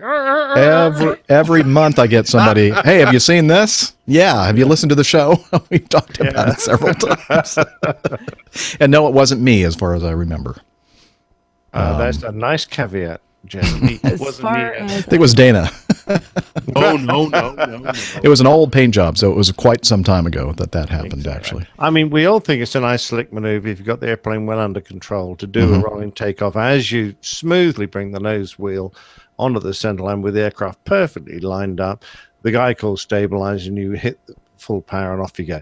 But for heaven's sake, what are you going to save just by getting the airplane properly lined up and then doing it? 5 seconds? 10 seconds? Well, it seemed like a good idea at the time, Nick. Yeah, it does, doesn't it? and in hindsight, Probably shouldn't have done that. for this fit. Yeah. After all, we're flying airliners now, not fighters anymore. Right. Oh, well, I think the greatest tragedy here was just the embarrassment and, of course, the inconveniencing of the passengers, getting to their destination almost 6 hours late. That doesn't seem to have, been any problem with the hurting the airplane at all. So that's the good news, I guess. Yeah. And of course, it might have been a nose wheel steering failure. I don't know. Could be, yeah. Although it did say in the article that it was a bad steering technique. Oh, right. Okay. Well, what do they know? Although Simon usually... Don't they have Well, that was video what the cameras airline on that said. tail? Yeah. What'd you say, Dana? Don't they have a video camera on that tail that shows them live feed of where they are taxiing? Yeah, I think but we do. we deselect it before we start taking off because it's usually where we want to look at instruments. Oh, not fixate on the video. Not Yeah, fixating well, on- it's I mean, how cool do I look? we project it onto the screen where the instruments would be. So before we start considering a takeoff roll, we flick away from that. I mean, it will flick automatically away, but in case it doesn't, we manually deselect it before we line up. Cool. Didn't know that. Very, very cool. We learn something new every day. I know There I we do go. on this show. And then finally, the last A380-800 incident, at least in today's news, an Emirates Airbus A380, registration A6EEU, performing flight EK207 from Dubai, United Arab Emirates, to New York City, JFK, was on final approach to New York's runway 13 left. And we talked about this approach last episode, I believe. Yes, we did. Yes. He was flying the Canarsie approach, which requires a 90-degree turn onto a very short final. It's not that short, unless you're going to the wrong runway. When the aircraft descended below minimums, prompting tower to warn Flight 207, "You appear to be extremely low on approach." I should have gotten the audio on that. I forgot to. Oh, well. You appear to be extremely low on approach. And then while the aircraft was about halfway into the turn, about to be abeam the Aqueduct racetrack, and those of us who have flown into Kennedy know exactly where that is, about 2.5 nautical miles before the runway threshold, the crew announced in response, missed approach. The aircraft climbed out to safety, positioned for another approach, now to runway 22 left, and landed safely about 10 minutes after the go-around. I see a trend here. The Volaris, or whatever the name of the airline was, that was aligned on 13 right improperly, they vectored them over to 22 left as well. So that must be like, okay, they can't handle the 13s. Let's put them over there on 22 left where they can't hurt anybody. apparently. And I guess it's a little shorter vectoring rather than going right the way around the That's airport true, again, too. I guess. And having to, But, rejoin sequencing with everyone else. And Okay. Well, I was thinking it was just like it was just easier. But I think there's a bit of that too. Yeah. But we did discuss this approach and said that when you get dumped off at, can you remember the name of the waypoint, which is the missed approach point? Final fix, I should say. I avoid New York, so I don't remember. Canarsie, and then I forgot what the name of the fix is right there. Yeah. Right. Anyway, it's whenever you get dumped off there and have to do that visual 90-degree turn, you're at about the right height for a 3-degree slope onto 13 right, but you're pretty low for a 3-degree slope onto 13 left. So for the first couple of miles, you effectively fly level. And you're doing a visual approach now. So there's no actual minimum for this approach once you've gone past that final fix. You're now in a visual element, so you just fly it appropriatly. But if you continue to come down at the previous descent rate, you're going to go very low. Well, as a matter of fact, sir, FAA radar data suggests the aircraft was at 200 feet AGL at the lowest point. Well, that aqueduct's about halfway around the turn, isn't it? Yeah, about 2.5 miles from touchdown. Yeah, that's pretty low. So were they looking outside at all? I don't know. Did anybody think, this looks really kind of low? Yeah. Overrated. Yeah, it's crazy. Exactly. So The problem is that these international carriers, they're not teaching their pilots to fly visuals. That could be part of it, I guess. I don't know if that's an actual true statement or not. I don't know what Emirates does. Perhaps if you're listening and you fly for that company, let us know if you are trained in doing visual maneuvers. I would assume you are, but this low descent rate from the end of the instrument approach into it is a gotcha, and it's a known gotcha. But it's only known if you read the notes and or examine the descent rate that's required, because quite honestly, most visual approaches require about a 3-degree slope. We come around on a normal finals turn, 1,500 feet turn finals. You're going to do about 800 feet a minute descent, about 3 degrees all the way around. This requires either a level sector or a very shallow approach compared with what you'd normally fly.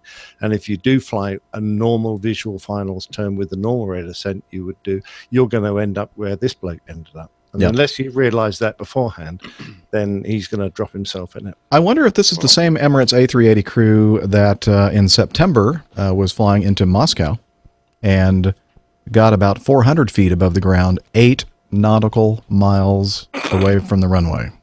Oh, my God. That's crazy.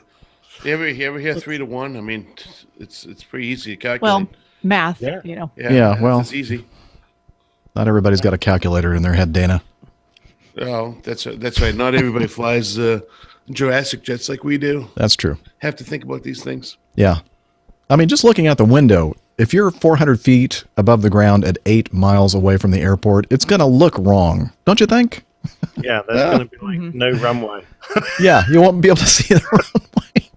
Like, And that's probably the problem that this The Emirates treetops starting to look a little large. Yeah. I can tell that guy's the color of his eyes. Wow, we must be close to the ground.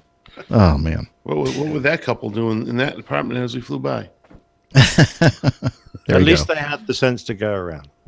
Yes. Well, you know what? You can always Go around. Thank you.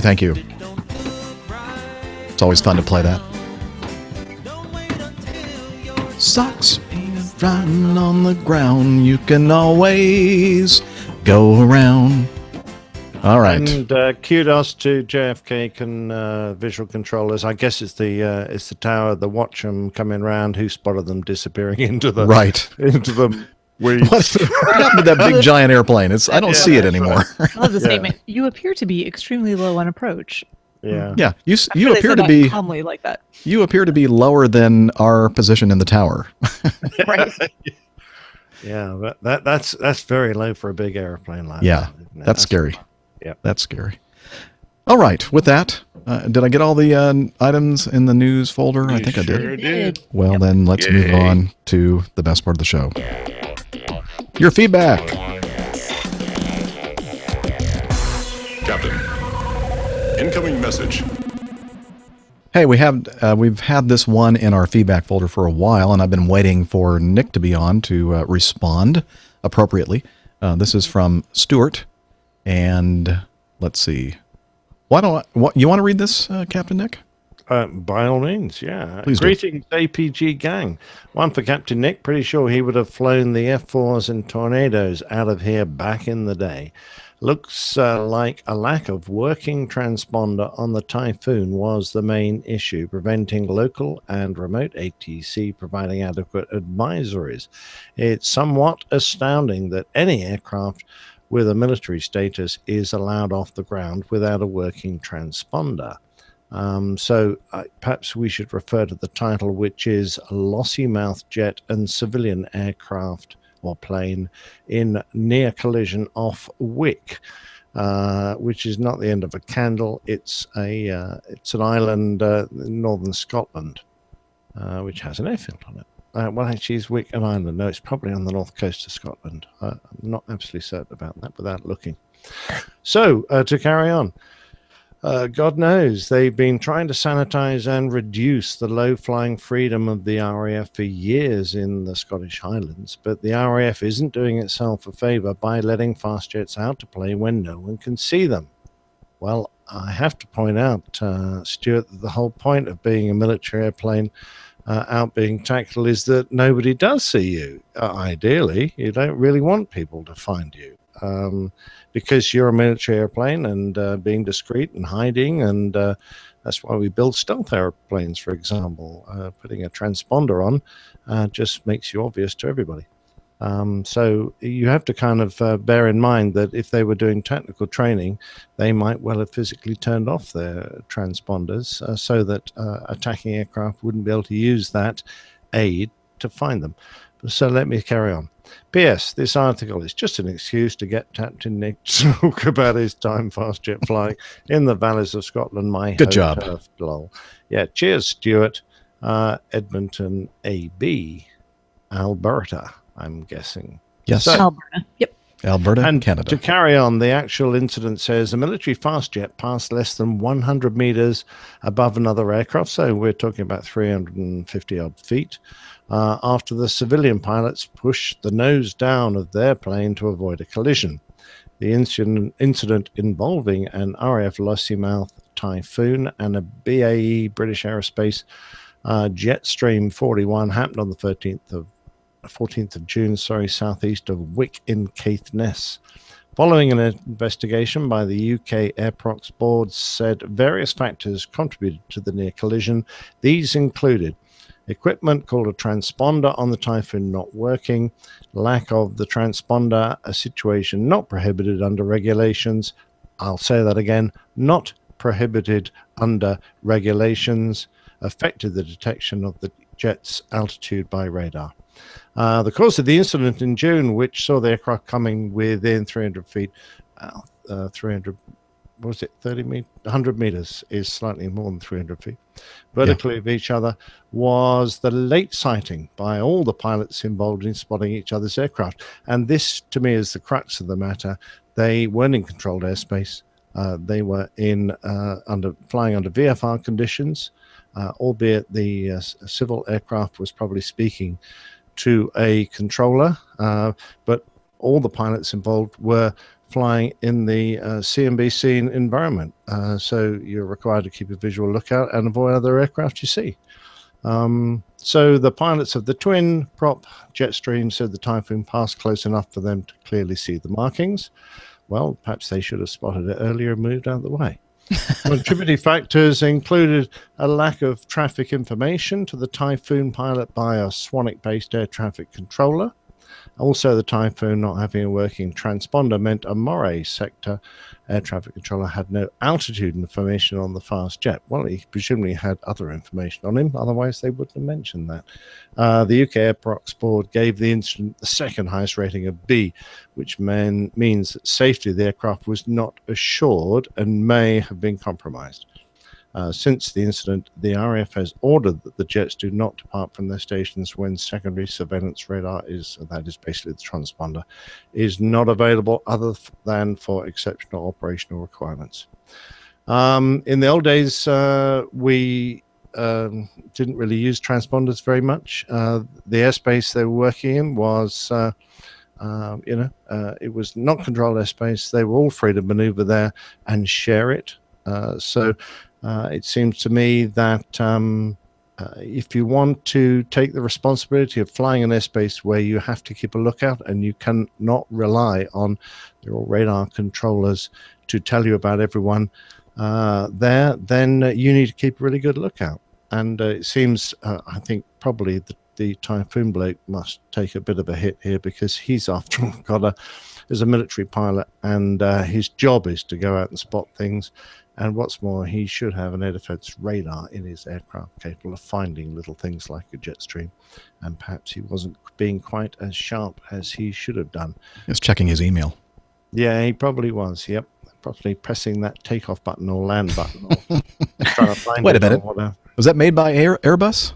But it's a modern fly-by-wire airplane, so that's how they all work, isn't it? I mean, yeah. So I don't know what to say about it, really. That's all right. Yeah. I mean, to be fair, flying a low level over Scotland was great, but you don't tend to find civvies a couple of 100 feet going up the Great Glen. But at a couple of 1,000 feet, then they used to be around there quite often. We tended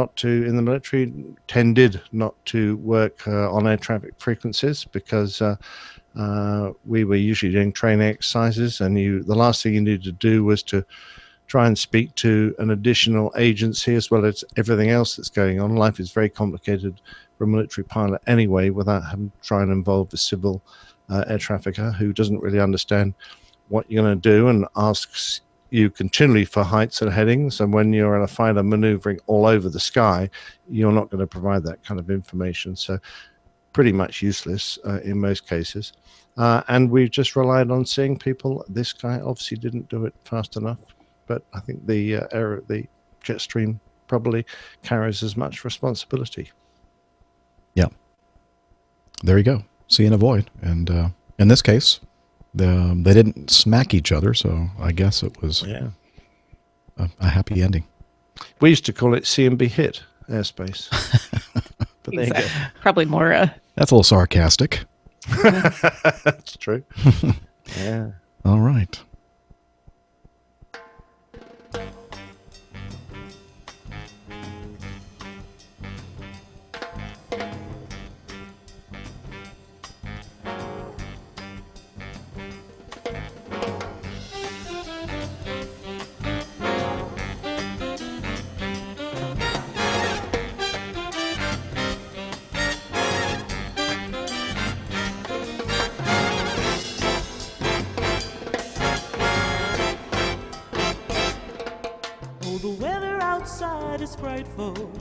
But the fire is so delightful, and since we've no place to go, let it snow, let it snow. So there we go. Thought I'd throw in some little musical interludes on this show, since it's mid-December. We're getting closer and closer to Christmas, and we're in the midst of Hanukkah. And the next one I'll play will be a Hanukkah song, apparently, according to the U.S. Air Force's Airmen of Note. By the way, this is not copyrighted material. Okay. Steph, you want to hit the next one in the mailbag? Sure. This is the one from Mark.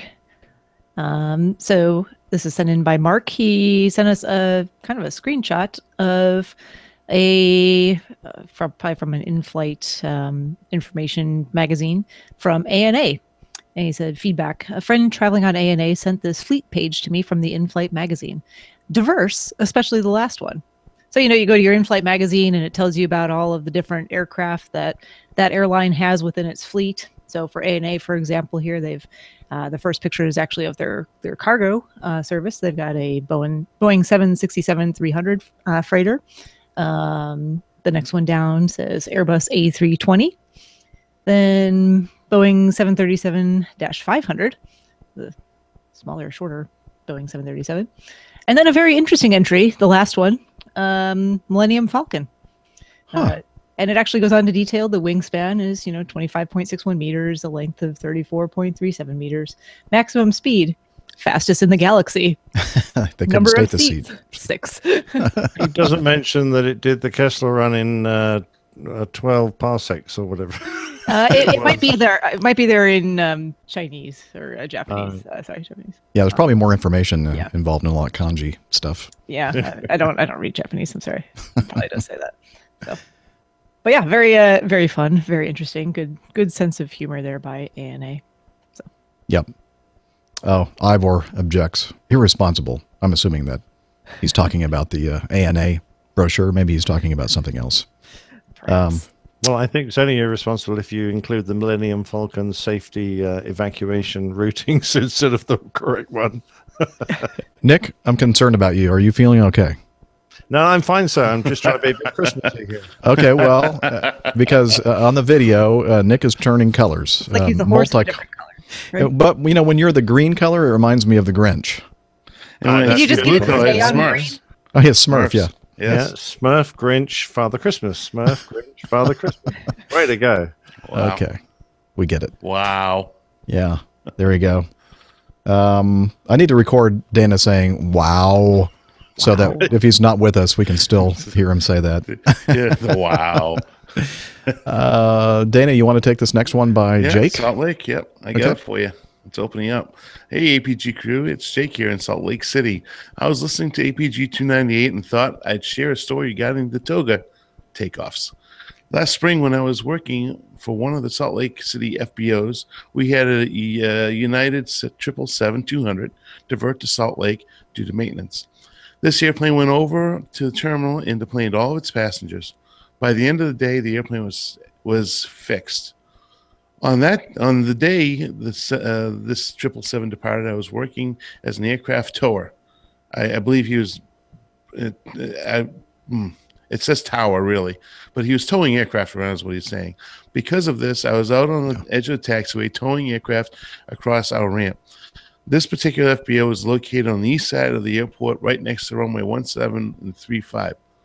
Normally, the larger airlines depart either runway 16 left to 34 right or 16 right, 34 left, and that's very true. Well, on this day, as I was right next to the taxiway at the end of runway 35, I heard the distinctive whine of the GE90 at low power setting. I looked up and watched this 777 taxi onto runway 35. This was the same 777 that had diverted to Salt Lake for maintenance and was departing empty on a ferry flight. I knew it was empty and knew we were about to see a show. This aircraft was only about 300 to 400 yards away from where I was located, and when they advanced the throttles up slightly and then to Toga power. The amount of thrust and sheer power coming out of the back of that very light loaded 777 was astonishing. I hope he didn't stand behind it. Try not to. This particular takeoff took the record for the shortest takeoff roll I'd ever seen in Salt Lake City. And for those folks that don't know Salt Lake City very well, it's right around 45. It's a little bit lower than that at the airport. Probably 4,200 feet. 4,200 feet. So that's pretty, it's significant elevation. So it would, of course, decrease the aircraft performance and increase the takeoff roll. It was about around 3,000 foot mark when it rotated, blowing dust and exhaust everywhere. It climbed out steeper than any airplane I'd ever seen at a civilian airport. This crew seemed to be having some fun. Of course they were, with this takeoff, and they sure did put on a show for all of us on the ground. I talked with some of the Salt Lake Air Ops agents, and they informed me that the aircraft took off so violently that they blew over some of the runway lighting. I don't know if it's I don't know, but well, anyways, keep up the great work. Makes my drive into the airport much more enjoyable. I hope to be in the right seat soon myself. Yes, we do. We hope you're in the right seat as well. Passed my instrument check ride. Congratulations. That's awesome. In September, and now working on my multi-engine commercial. APG has been a huge inspiration for me, and I always enjoy listening to the show. I don't know. We're corrupting him, I guess. Yes. As always, blue skies, tailwinds, and cloud streets for the glider pilots. Jake, Salt Lake City. All right. Did you say? Did you say something about Toga? Toga.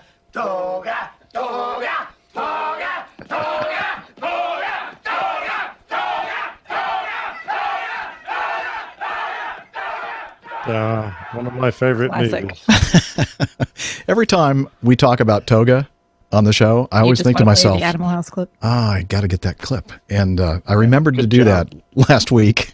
Here's a shorter version.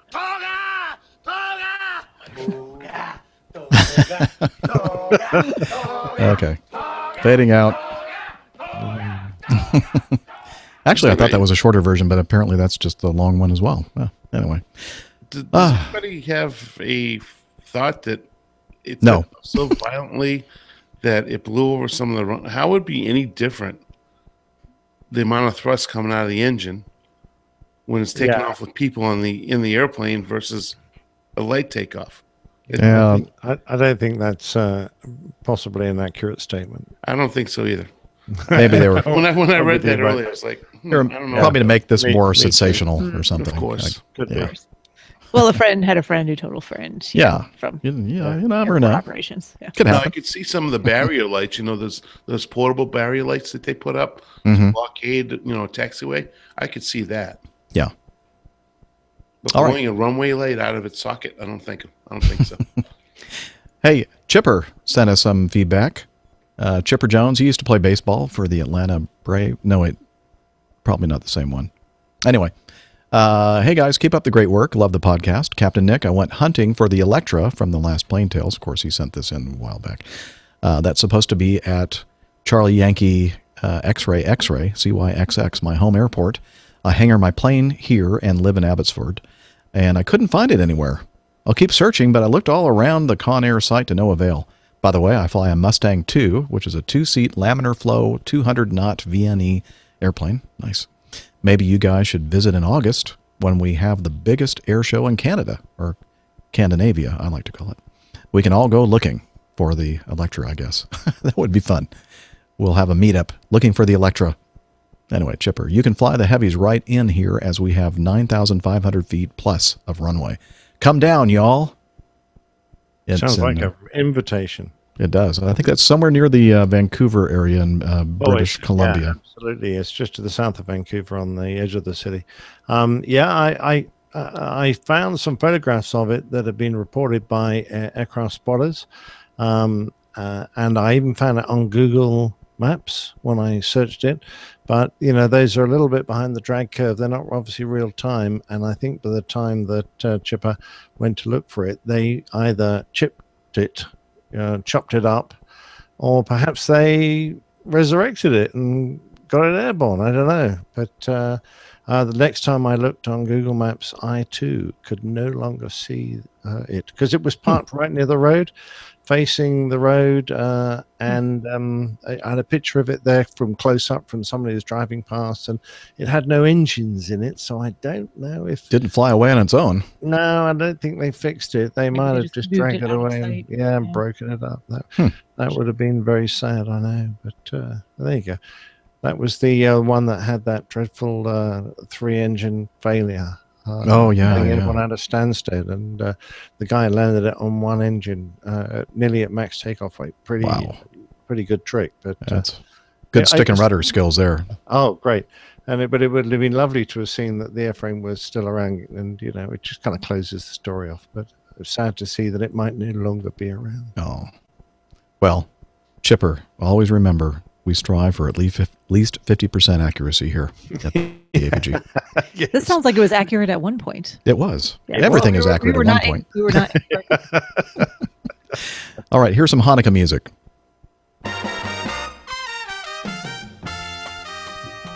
And no, it's not My Little Dreidel. We're not going to talk about My Little Dreidel on this show. Mm-hmm.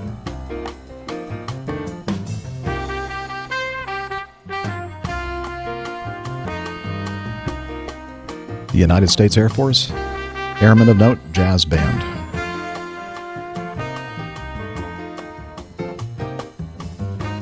And their stuff is available on iTunes and many other places out there.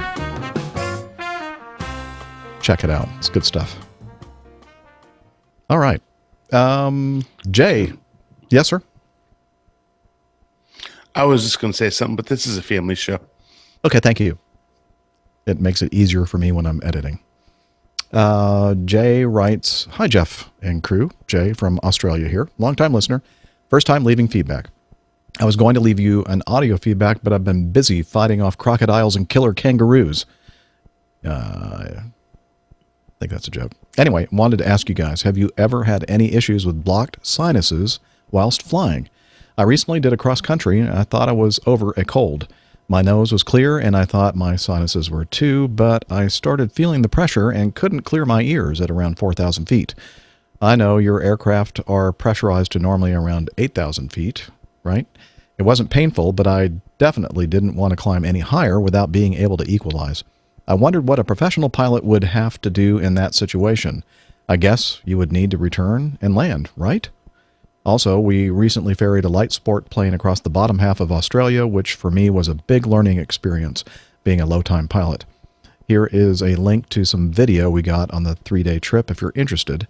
90 knots, true airspeed doesn't get you anywhere too fast, and it turns out Australia is quite big. Blue skies and all that. Jay. And he put a link to his YouTube channel and the particular video, the flying across Australia. Moorabbin to Port Augusta. Is that the way you pronounce that? Moorabbin? Moorabbin? Moorabbin? I don't know. Never been to that place before. So I don't know, to tell the truth. I had one experience many years ago, back in the 727, flying into Portland, Oregon, and I too thought I was over my cold or whatever it was, and I was wrong. And the one of the sinus cavities above my eye, it felt like somebody was taking an ice pick and just like stabbing it into my forehead. It was that painful, and I swore to myself, if I'm ever not 100% sure that all my sinuses were clear, I'm not going flying.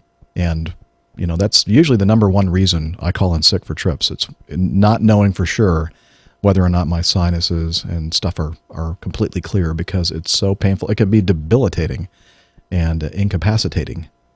And it can catch you off guard a little bit too, because it's one of those things where when you're on the ground and you're not worrying about having to equalize that pressure, you do feel okay. I've had that happen just as a passenger on a commercial flight where I thought I'd been fine for several days. And then you get up to, altitude. It wasn't so much on departure and ascent. It was actually on the descent where I had the most trouble with it. I just could not get it to clear. And same thing. There's actually like one of my maxillary sinuses. It felt like someone had that same ice pick or, right above my tooth, and I thought my tooth was going to fall out of my head because it hurt so bad. But it's not fun. And definitely if you're feeling even a little bit congested, you're not sure your sinuses are clear, don't go flying. It's not worth the pain and discomfort. So I would imagine the Valsalva maneuver to equalize, that's more your eustachian That's your tube, eustachian right? tubes, correct. So it doesn't do anything for your sinus cavities. Not a whole lot. You can still have the same problem with your eustachian tube if you have fluid in the in the ears and things like that you can't clear with the Valsalva maneuver. But definitely it's a little bit trickier when it's within those bony cavities that don't have any other air release access points. So I carry in my suitcase Afrin, a nasal spray. I'm not sure how fast acting that is, but would that help, you think? That's just going to decrease inflammation for you. I wouldn't count on that as being the thing to get you out of that kind of a bind. Okay.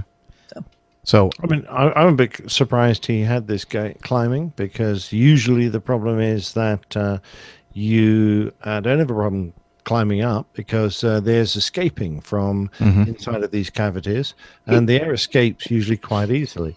But I don't know. Is there a problem? You look like your sinus cavities might be able to compromise something. Yeah, I think you might need to clear your sinuses, Nick. You look like a drunk Russian man. So again, for all of those listening to the audio podcast that aren't not seeing the video, you need to take a look at the video occasionally to see Nick and what he's up to with all his filters. I think you guys are being a bit rude, personally. But it's once the air's out of your sinuses, and then when you try and descend, that's when the little entrances block. And of course, as the air inside the sinus drops in pressure and the pressure outside increases, you get that pressure differential. And that's where the pain comes. It kind of rips the inner lining of your sinus cavities away. And that's really horrid. So, if you get any pain climbing, stop and go home again. That's the most sensible thing. But quite often on the way down, there's little you can do. You've got to get down. That air is eventually going to equalize. When the blood starts pouring from your nose, you probably know you've done some damage. When it starts coming out of your ears, you've probably had a barotrauma, and it's time to stay on the ground for a few months. Ugh. Again, a delta P problem. Yes, delta P. Yeah. Wait a minute. Hang on. Here we go. Got to be faster on the trigger, don't I? Sorry. Although sometimes you... Oh, never mind. Let's see. I'm going to skip the order or jump around a little bit just to make sure that we get this in. You know, we were talking about on the last episode, in fact, it was 2 episodes ago, we were talking about the Christmas vacation for all at a certain major U.S. legacy carrier. And we have a gentleman who happens to fly for a very similar major legacy carrier, and he sent us some audio feedback to kind of give us a little idea of what went on in this particular situation. So take it away, Colonel Jeff. Well, hello there to the entire APG community, including Captains Jeff, Dana, Nick, and Dr. Steph, and Rick, wherever you are. This is Colonel Jeff, and I got some feedback about the American Airlines scheduling fiasco for the Christmas holidays. No, we don't all have Christmas vacation. Basically, this is how it works, and Dana alluded to this in the 301 episode. Our trips dropped to us around the 16th of the month prior, and on the 22nd or 23rd, the schedule finally goes final, and we can begin trip trading. So what this means is if you have a green trip, trips are either green or red, kind of Christmassy, how appropriate. Well, this year, every trip on every day was green and stayed green. It's not supposed to do that. Certain days, especially weekends and holidays, are supposed to trigger increased manning requirements so fewer trips can be allowed to be open. Did he say green? We're going green. They all went green. We're Going green. Nice one. We're going to have Christmas vacation because all the trips are green. Yeah. Even though this has happened before, every trip's green, we're going to take full advantage of it. What did you do? All right. Here, let's continue with... sorry to interrupt, Colonel Jeff. For some reason, that system failed, and none of the trips ever triggered the red light to come on. So we have a beautiful green December for everybody. I did not realize this. I actually had a trip that just traded when Trip Trade opened. It was a Christmas Eve till the day after Christmas trip, 24, 25, 26. And I put in a trade to trade that for a 26th of December trip. And that's not an unusual request. I've gotten Christmas off that way before by trading for trips around the Christmas holidays. So that trip went through right away, and that's all I really needed to do to adjust my schedule, so I didn't pay much attention to it. I did notice that all my trips were green, but I didn't want to move anything around. Then all of a sudden, the blast from the company comes out telling us that cease and desist, stop and hold, everything's now locked out. So yes, there were about 15,000 flights, not trips. And you can consider we're doing about 5,000 a day. That's 3 days of flying. That we didn't have sufficient manning to cover all of them based on the amount of open time. That doesn't mean all of those trips would go unmanned. There is sufficient reserves to probably cover about half of that. So the company just unilaterally decided they're going to pay us time and a half. And the union immediately sent out a blast to all the union members. Well, that's all well and good, but the company, quote, Airmarks, quotes, says they're going to pay you time and a half. There's no guarantee they're going to do that because it's not in the contract. So they told us to cease and desist and don't do anything about it. So the company realized their faux pas finally and sat down with the union, and it got up to 200% for identified trips. So these trips were typically the holiday trips between about the 22nd and the 31st of the month. And it is by aircraft type, by base, by division. For example, in my bid status in New York as a captain on the 737 domestic, it's the 23rd, 24th, and 25th. Those are the trips that are identified as getting double pay if they're in open time. And even then, it's not all of them. It depends how many days it is and stuff. So no, we didn't all get vacation. We just got days off. And that's how it really worked out. Now, there's still a lot of trips still there. They adjust the trips that'll be paid double time every afternoon at 5 o'clock. And you can look at them on our company website for us, the pilot's company website. So that's the whole thing. It really wasn't a vacation disaster a la Ryanair, although they may all be being on vacation now, I understand, with they're possibly going on strike here or next week.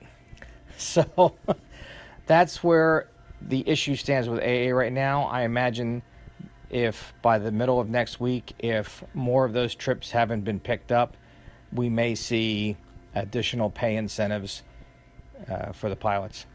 Now, this is not a new situation for American. Several years ago, we went to a preferential bidding system for the flight attendants. And somehow, all the senior flight attendants flew over both Christmas and New Year's, and all the junior flight attendants only flew for the first half of the month. It was an absolute total disaster, and the company did something similar then where they had to go in and offer increased pay. Now, the flight attendants already get holiday pay. At that time they did. And so it kind of caused them a mess. But so that's the whole thing. Anyway, hope this makes it in time for today's episode. If not, it'll be on the next one. Merry Christmas, everybody. It made it. And so everything is all hunky-dory. And oh, wait, what? Oh, hang on. Jeff and I were having a little discussion after he sent in his audio feedback, and he sent me a link to this from Forbes. Bah humbug to double time. American Airlines pilots resist Christmas flying. Resist! So let me read a little bit of this. It is growing increasingly clear that even at double time pay, many American Airlines pilots have not been persuaded to give up their family holidays and fly in the days surrounding Christmas. Nevertheless, the airline is continuing to assure December travelers that there will be no cancellations. Everything is okay. Everything is going to be okay. Last week, the airline acknowledged a scheduling glitch, the old glitch, allowing many pilots to drop their December flights, putting more than 10,000 flights in jeopardy of cancellation. The double time for flying between December 17th and the 31st was a hastily worked out solution intended to incentivize the pilots to pick up those flights without crews. The pleas continued over the weekend for captains and first officers, and yet some 1,200 flights, largely in the eastern United States, are still without the required crew complement, a problem that affects both international and domestic flying. In Charlotte, the airline is lacking more than 150 pilots for international flights between the 23rd and the 28th. It's down to 200 in Dallas-Fort Worth and in Miami as well. Chicago and New York's LaGuardia aren't in good shape either. Ask pilots at the carrier and they'll say it is no mystery why the airline is having trouble getting them back into the cockpit. Even with 10 to 20 years seniority, many pilots and Americans still cannot get holidays off. For them, the software glitch was a gift they couldn't refuse.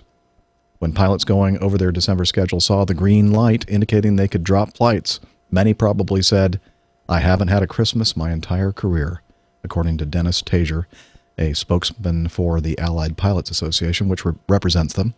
When the computer showed that they could opt off of holiday flights, Tajer suggested they didn't muddle through the why, they just did it. Then they told their spouses and their kids, "Hey, I'm going to be home for Christmas." When asked about the predicament today, American Airlines referred me back to the press release it put out last week that read, "If Santa is flying, so is American." But Tajer told me the airline and the union, not to mention the schedulers, are meeting every day to try and make that happen. Sure, 'tis the season of warmth and generosity, but even with an offer to earn double time, The flight deck of an airliner is no sleigh, and this year many American pilots are opting to eschew the money and play Santa at home. Again, that was from Forbes.com, Christine Negroni, contributor. So I guess things aren't quite yet hunky-dory there. Well, I'm not taking an international flight out of Charlotte. I thought about you, Steph. 3 days. I think it's going to be messy. So we'll look forward to the, I'm sure it'll be all over the news here at that point. So yeah. I mean, I would, in being that I'm a nice non-Catholic guy, by the way, I would think about. That's my Santa's hat. Yeah, he's wearing a Santa hat that is moving around and singing and has lights on it. not distracting at all. No. Not at all. But, you know, if is there a way to turn that off? Oh, good. If they paid me like 400%, maybe I'd think about it. But other than that, I would not. Yeah. No, I'm Do not. I get the impression that American don't have very good relations with their management? Huh? What? Are you kidding me? No way. Well, I mean, I think it's just, there's the group that's standing up for the interests of the pilots and management who has business interests. And I think this is a hard position because it really wasn't the fault of the pilots that they were able to drop these trips, and why would you think about it? Honestly, if you're used to, you may not have even been thinking, oh, that's kind of abnormal for Christmas, or maybe you were, but why would you question it? It seems to me that it was pretty obvious to them that there was a problem with the system. Well, Jeff, that was a great example that he gave. He said that he looked and dropped the 26th or traded for a 26th trip and didn't think twice about it. I mean, it didn't dawn on him that all his trips were green. He just did it and moved on. No, I'm sure he didn't. It's just that there seem to be an awful lot of pilots out there who probably seem to have gone, hang on a minute, this never happens. This never happens that we can all swap our trips and I don't have any trips that I can't swap. And this is the time of the year when this is least likely to happen. So let's say you suspect that and you're one of 15,000 pilots. Oh, yeah. But and even if they knew that there was something wrong with it, they thought, well, if I don't, then somebody else will. And I'll be the one stuck flying and somebody junior to me maybe will be at home with their family, and I've never had a Christmas holiday.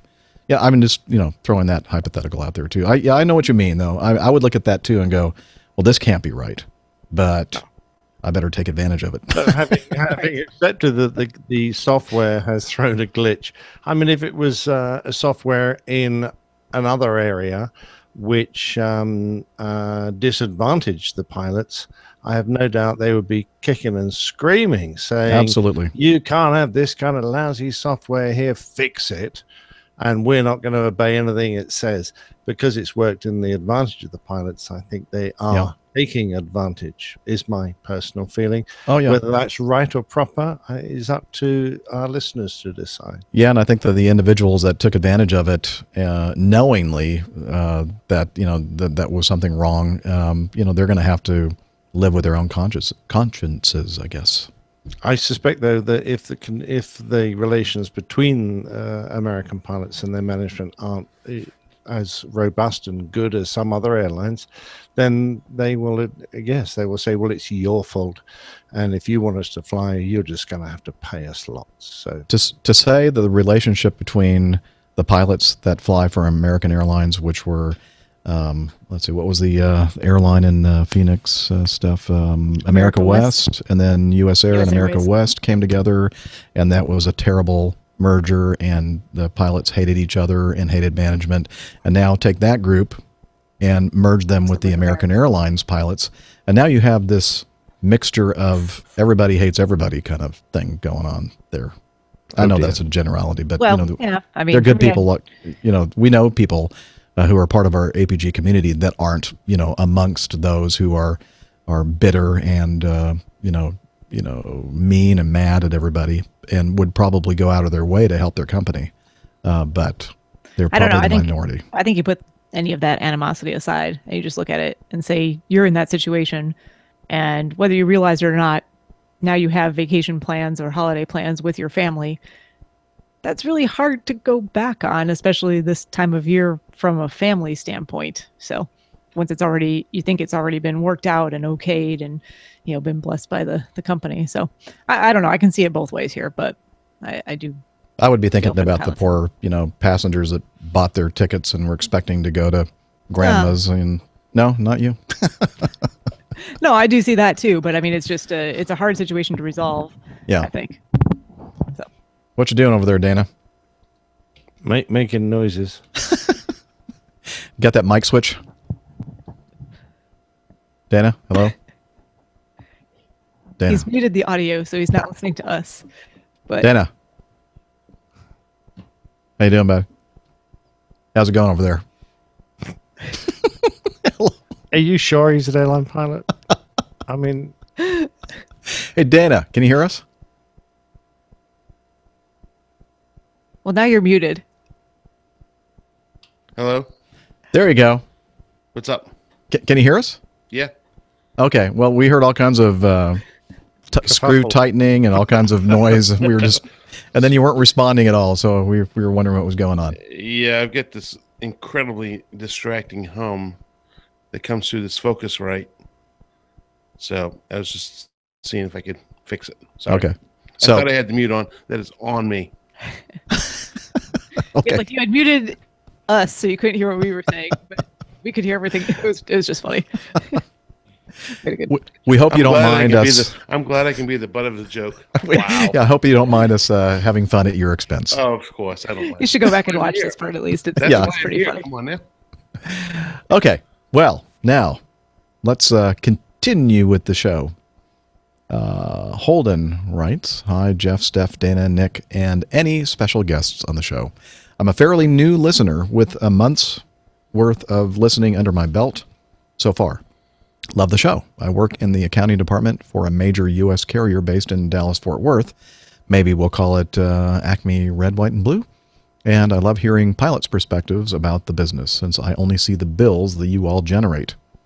Anyway, I'm writing to offer up a first-time experience that happened to me while en route to Phoenix from Dallas-Fort Worth via Albuquerque on Friday, November 17th.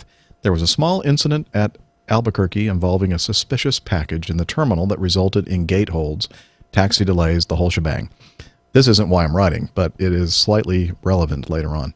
As we were turning final for runway 26, I glimpsed a military fighter of some kind at about our 10 to 11 o'clock, slightly lower, a few miles away, also turning in for 26. I thought it was a little odd, but figured ATC wouldn't allow separation to fall below the limit. We continued the approach for another 10 to 20 seconds, and as we aligned with the runway, I felt the gear retracting. I could hear the song in my head, sang the first lines under my breath, and started chuckling a little as the 737 went to full power for the, guess what? Yes, for the go-around. The poor guy next to me in 4C probably thought I was crazy. Yeah, he probably did. You are crazy. After landing, the ABQ station manager boarded to inform us that we would be held on board the aircraft until TSA could clear the threat. So I took the opportunity to approach the cockpit and ask the captain and first officer if the go-around was for the military aircraft coming into our approach. It sure was. I thanked them for initiating the procedure rather than continue the approach, sat back down, safe and sound, until the all-clear was given and I could cram myself onto the last seat of a Mesa CRJ 900 to Phoenix. Gotta love the non-rev life. Cheers and beers from Dallas-Fort Worth, and thanks to that flight crew for taking the safe option and going around." Can't get enough of that. And honestly, every time, I'm sure many people share this same sentiment. Every time I'm flying and I'm thinking about, I'm briefing a go-around, I'm seeing what's happening in front of me and thinking, I might have to go around in this situation, I hear that crazy song that I love. We all love. Absolutely. Yeah, I was didn't get a chance to mention it 2 weeks ago when I was on, but we had fog roll into Atlanta. I was sitting there at 8 right, ready for takeoff, and I saw a company go around. It was a Mad Dog, presumably probably didn't do his auto land check because it went from probably about a mile down to less than a quarter mile within minutes. And so I saw the Mad Dog go around, and that's the exact song that came into my mind as I'm sitting there just before takeoff. You can always go around. It was amazingly fun. Yeah, and just a reminder to everyone, Ken Dravis is the writer and singer of that piece of music. And I'm hoping that he still is okay with us playing it. Never It's really heard back from him. I hope so. Yeah, too. I might be in jail next week. We'll carry on without you. Yes, please do. Please do. Okay. Let's see. Sealview. And as always, he puts his phonetic pronunciation in parentheses. He says, hi, APG crew and community. I'm almost certain that you've seen this, but in case you haven't, and I haven't, here's a link. And he puts the link there. It shows just how versatile the general aviation aircraft are. In case of an emergency, they can land almost anywhere. By the way, great podcast. Love the plane tales. Keep it up. Blue skies, tailwinds, countless IPAs, and bourbon for Dana. Yay. There you go. You weren't left out. Okay, so in this link in the show notes, you'll see an airplane. And let's see, what kind of an airplane is it, Steph? Can you? I don't know. It says somewhere in the article. Doesn't and let me look I further can't find it, like an Aero Command. No. It's Four-seater a next to Rockwell. Rockwell International. Rockwell International 12A fixed wing. I think we all saw it at the same time. Exactly. Yes. So if you watch the video, I don't know. I mean, it's hard to tell because it's not a super clear. It's a dash cam video from a police cruiser, I think. And can you see? Does it look like the propeller is going around, or is it fixed? I can't tell from I'm watching like the one that's on kind of a loop here. Yeah, me too. I can't tell. And to be I'm honest. thinking to myself, it seems to me that if it weren't rotating, that you'd be able to see it.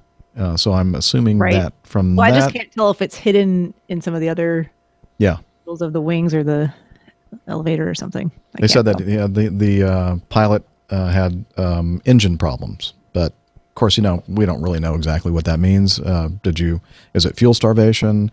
Was the engine still running and not producing enough power, or was it stopped completely? I don't know. It doesn't really go into that much detail here, but it is pretty impressive. It is. The final picture where he's parked in the hedge of the side of the road, it's definitely not turning then. It's very still. Yeah, it's definitely. Thank you, Captain Nick, for the obvious. And quite damaged, I might add, at that point. I've watched this video over and over and over and over, and I even watched it earlier.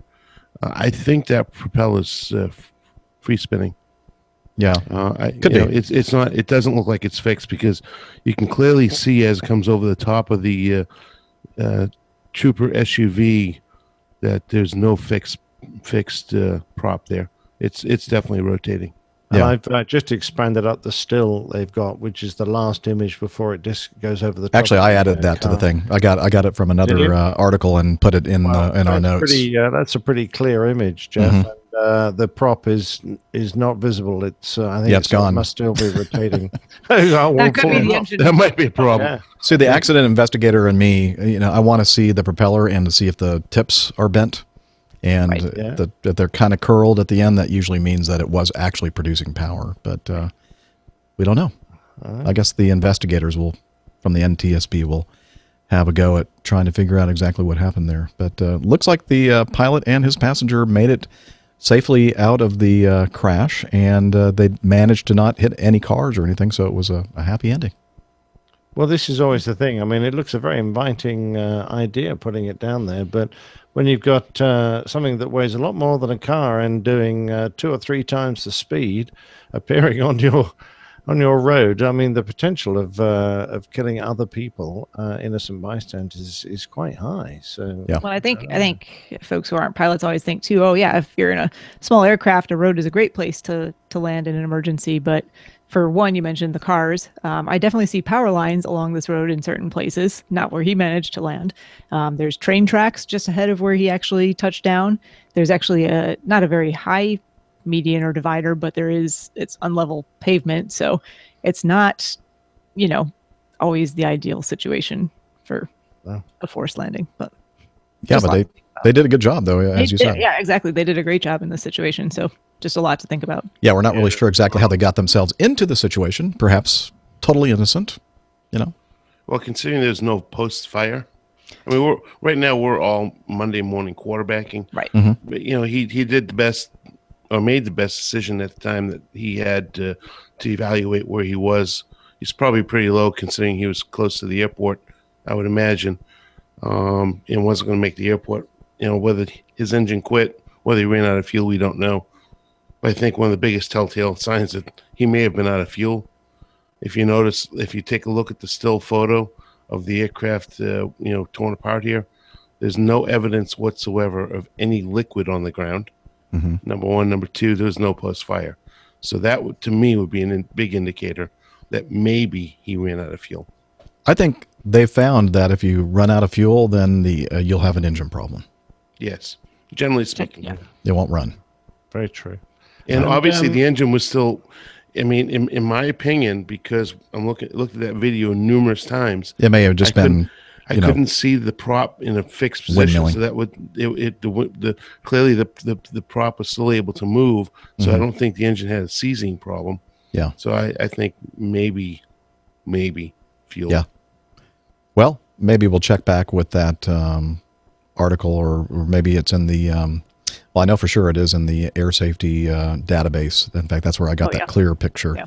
And we'll kind of, maybe if we remember to check back sometime in the future and see if they determined exactly what was happening. / a year from now. Yeah. Yeah. Steph, I think I'm going to put you on that one. Okay. I have to make a sticky note for myself. I'm on it. Okay. Hey, you know what? This would be a perfect time, I think, for this week's installment of Plain Tales.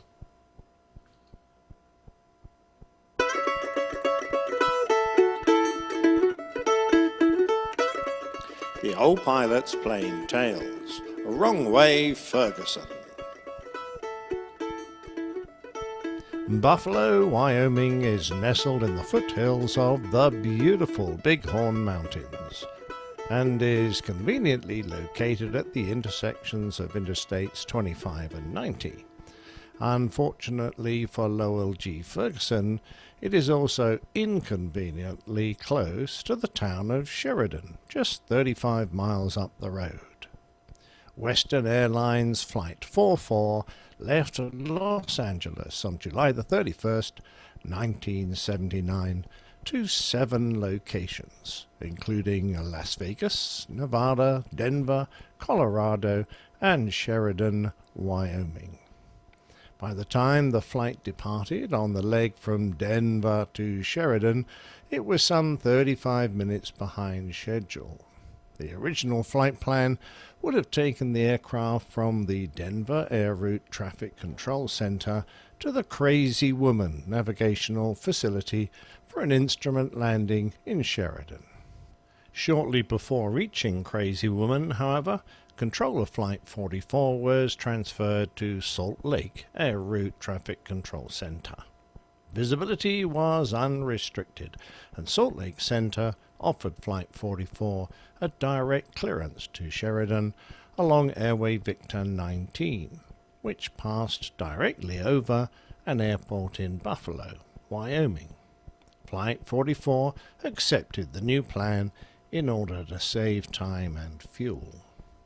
Operating the Boeing 737 that night was Captain Ferguson on the radio with his first officer, James Bastiani. Neither Ferguson nor Bastiani had flown into Sheridan before, and I'm not sure what they talked about that night, but it certainly didn't cover a rather essential subject. Had either of them actually been to Sheridan before? The result was that they both believed the other had, when in fact the airport was new to both of them. However, although Ferguson reviewed the navigational charts, he failed to notice that the Buffalo airport was directly under the aircraft's flight path. At approximately 10 p.m., both Ferguson and Bastiani saw runway lights and commenced a visual approach to what they assumed was Sheridan Airport. Perhaps they were fatigued, Or perhaps the captain assumed that James Bastiani knew what he was doing, but Ferguson did not use the available radio navigation aids to make a positive identification of the airport. During the approach, Ferguson maintained radio contact with the Sheridan Flight Service Station. Although the air traffic controller in Sheridan informed Flight 44 that another aircraft was on final approach, neither Ferguson nor Bastiani inquired further when they were unable to see it. In addition, although the airport at Sheridan was equipped with visual approach slope indicator lights, Ferguson did not ask why the runway before him was not so lighted.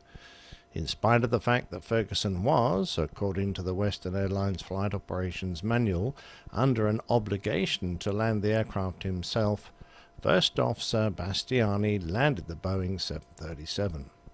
It was not until the aircraft's landing gear nose wheel sank into the turn-off pad beyond the runway that Ferguson realized that he might have made a mistake and that Flight 44 had landed in Buffalo. The error was confirmed when the Jeep that drove up to meet them bore Piper insignia rather than the expected Western Airlines logo. Other than sinking into the taxiway tarmac, a surface that was not equipped to handle the weight of an airliner, there was no damage done, and the 737 was soon flown out again from Buffalo's 4,500-foot runway. Not, however, by Ferguson and Bastiani, who had both been suspended. The Weekly World News, a publication that, according to its own assessment, is rooted in the creative success of over 30 years of supermarket tabloid publishing, and has been the world's only reliable news source since 1979, covered the event under the headline, "Bamboozled Pilot Flies into Cowtown History."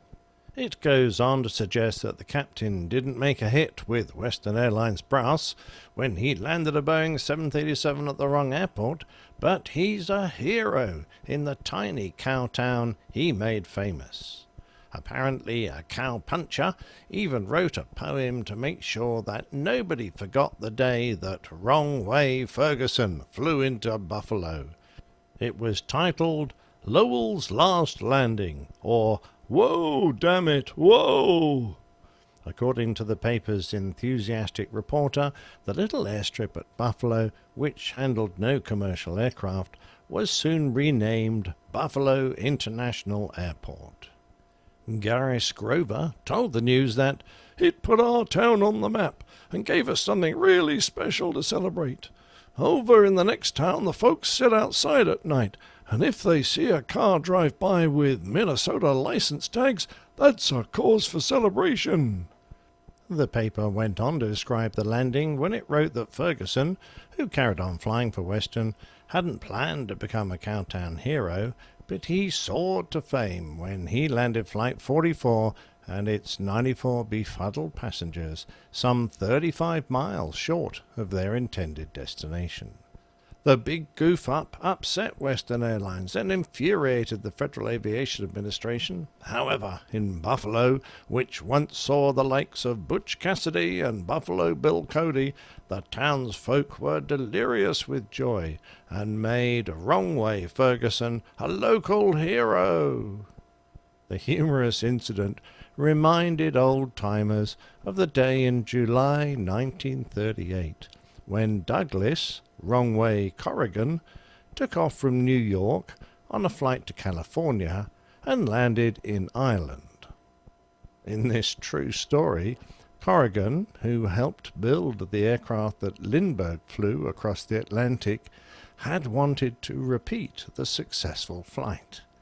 However, the Bureau of Air Commerce rejected his application to fly non-stop from New York to Ireland, as it deemed his aircraft as unsound. Repeated attempts to get the required permissions failed, but he flew his Curtiss Robin OX-5 monoplane to Floyd Bennett Field in Brooklyn anyway. Whilst officials were distracted by the imminent departure of Howard Hughes on a world tour, he refueled his aircraft and filed a departure for California. Asking for permission to take off, he was told he could use any runway as long as he didn't depart to the west. At 5:15 in the morning, and with 230 gallons of fuel and 16 gallons of oil, he took off to the east and kept going. Corrigan claimed to have noticed his error after flying for about 26 hours. After around 10 hours, he had felt his feet go cold. The cockpit floor was awash with gasoline leaking from an unrepaired tank. He used a screwdriver to punch a hole through the cockpit floor so that the fuel would drain away on the side opposite the hot exhaust pipe, reducing the risk of a mid-air explosion. He had no radio, and his compass was some 20 years old. However, he landed at Baldonnel Aerodrome, County Dublin, on July the 18th after a 28-hour, 13-minute flight. His provisions had been just 2 chocolate bars and 2 boxes of figs. He was met in Ireland by the journalist H. Knickerbocker, who wrote of his flight, "You may say that Corrigan's flight could not be compared to Lindbergh's in its sensational appeal as the first solo flight across the ocean. Yes, but in another way, the obscure little Irishman's flight was the more audacious of the two. Lindbergh had a plane specially constructed, the finest money could buy. He had lavish financial backing, friends to help him at every turn. Corrigan had nothing but his own ambition, courage, and ability. His plane, a 9-year-old Curtiss Robin, was the most wretched-looking jalopy. As I looked over it at the Dublin Aerodrome, I really marvelled that anyone should have been rash enough to even go in the air with it, much less try to fly the Atlantic. He built it, or rebuilt it, practically as a boy would build a scooter out of a soapbox and a pair of old roller skates. It looked it. The nose of the engine hood was a mass of patches soldered by Corrigan himself into a crazy quilt design. The door behind which Corrigan crouched for 28 hours was fastened together with a piece of baling wire. The reserve gasoline tanks, put together by Corrigan, left him so little room that he had to sit hunched forward with his knees cramped and not enough window space to see the ground when landing. Aviation officials took 600 words to list the regulations broken by Corrigan's flight in a telegram, a form of communication that, due to its cost, was usually kept brief. Despite the extent of Corrigan's illegality, he received only a mild punishment. His pilot's certificate was suspended for 14 days. He and his plane returned to New York on the steamship Manhattan and arrived on August the 4th, the last day of his suspension. His return was marked with great celebration. More people attended his Broadway ticker tape parade than had honored Lindbergh after his triumph. To his dying day, Corrigan still maintained that he had flown the Atlantic by mistake. The FAA treated a wrong-way Ferguson a little more sternly, as his license was suspended for a full 60 days. Feeling that perhaps he had been hard done by, Ferguson did, however, appeal his suspension with the U.S. Court of Appeals Ninth Circuit in the case of Lowell G. Ferguson versus the National Transport Safety Board and Longhorn M. Bond, Administrator of the FAA. His case was that under the FAA NASA Aviation Safety Reporting Program, he was entitled to a waiver of punishment because his actions were inadvertent and not deliberate, and that his conduct was not reckless within the meaning of the FAA regulation. He lost on both counts. Ferguson was temporarily demoted because of his error and was sent for some retraining. However, of the incident, he said that he considered his demotion as the appropriate thing to do. This was a serious mistake, and as the captain, I was responsible. Despite Western Airlines, the courts, the FAA, and the NTSB's opinion, the people of Buffalo still thought of Ferguson as a hero. In the archives of the United Press International, we find that in 1981, Lowell Ferguson attended the town's celebrations of his feat by landing at Sheridan as a passenger. He failed to attend the previous year's event under the advice of Western Airlines officials who apparently did not find the incident amusing at all. He was greeted by a crowd of over 500, with many wearing Wrong Way Ferguson t-shirts and the Buffalo High School Marching Band. Fearful that the real Ferguson would again have to decline to attend the celebration named in his honor, the Chamber of Commerce invited any people who could prove their names were Lowell Ferguson to attend the festivities as guests of honor. 5 Lowell Fergusons from around the country accepted, and they all rode a fire engine together during Saturday's parade. Following his reception at the airport, Ferguson, the real one, his wife and 2 children were escorted to the various events planned around the celebration. Ferguson planned to participate in several of the events himself, including a softball game and a buffalo chip throwing contest. After the event, Ferguson was quoted as saying, "All the people of Buffalo treated me great. In this world of serious business, it's great to have some fun." I only hope that he was referring to the celebrations and not the fact that he landed at the wrong airfield.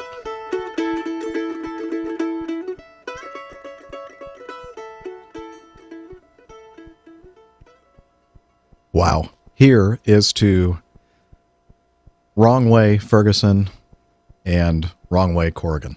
Cheers.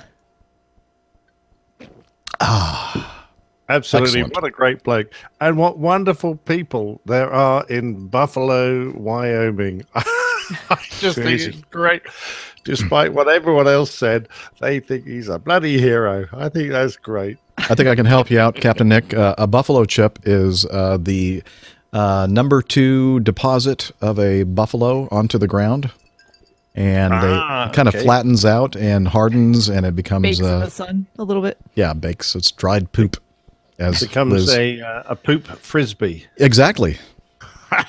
Couldn't have said it better myself. Well, that's obviously a major sport in Buffalo. And that's, right there is your show title. I was going to say that's the show title right there. A poop frisbee. Excellent. Excellent. But the wonderful thing about this story, and I have to thank Joe Fela. I'm not quite sure. Yeah, I think that's Feiler, Feiler. I think that's pronounced. So apologies, Joe, if I get that wrong. Now, he comes from Kilo Charlie Papa Romeo Casper Natrona County International Airport, Wyoming, for the suggestion. And in my little bit of investigation I did about Wrong Way Ferguson, that led me to the story of Wrong Way Corrigan, which I'd never heard of before. Now, other people have, but I hadn't. And I hadn't heard of that either. And that's much more egregious error. Well, of course, everybody assumed he did it deliberately, and he claimed not to, so that he wouldn't be given a hard time. But the lovely thing is that right up to the day he died, he completely denied the fact that he had done it deliberately, and it was a mistake. But how on earth you could go 26 hours without catching sight of the ocean? Exactly. I don't know. Well, you thought it was over the Great Lakes or something. And the fact that after 10 hours, when he had this massive fuel leak and his feet were being soaked in petrol, how he didn't try and descend and land at an airport. Had he been heading for California, he could have done that. I don't know. But to me, it smacks that he was obviously thought he was over the ocean. No point in trying to go down. I must try and find a way to get rid of this gas. So you're a little suspicious of his veracity. I would hate to call him a liar. I would hate to call him a liar. But there is that little, just a little concern in my brain. Now, you know that I find it interesting. I think things have changed since then, because if you landed at the wrong airport and you did file a NASA form, I don't think that they'd be able to punish you these days in our current safety reporting environment. But apparently, that was one aspect I read, and I read more than once, and that was because I got a lot of this stuff from the actual transcript and legal paperwork that Ferguson had filed to try and get his punishment overturned. That's where I get a lot of the story from, because it's all detailed there. But I just couldn't make head or tail of the position the authorities took in denying him the opportunity to have that overturned. And there was an awful lot of explanations as to why that wasn't going to happen, but I'm afraid it was all legalese, and I couldn't get to the bottom of that. But is it that you have to do it pretty quickly? You have to do it within 24 hours. Right. So he may not have perhaps adhered to that, or perhaps this was one of the cases. It was back in, 79? Perhaps it's one of the cases that led to a change in the rules so that you could. But certainly if it is a get out of jail free card, then he should have played it pretty quick. Yeah, definitely. That would be the first thing that I'd be thinking about. Is how do I protect myself? NASA, ASAP, somebody help.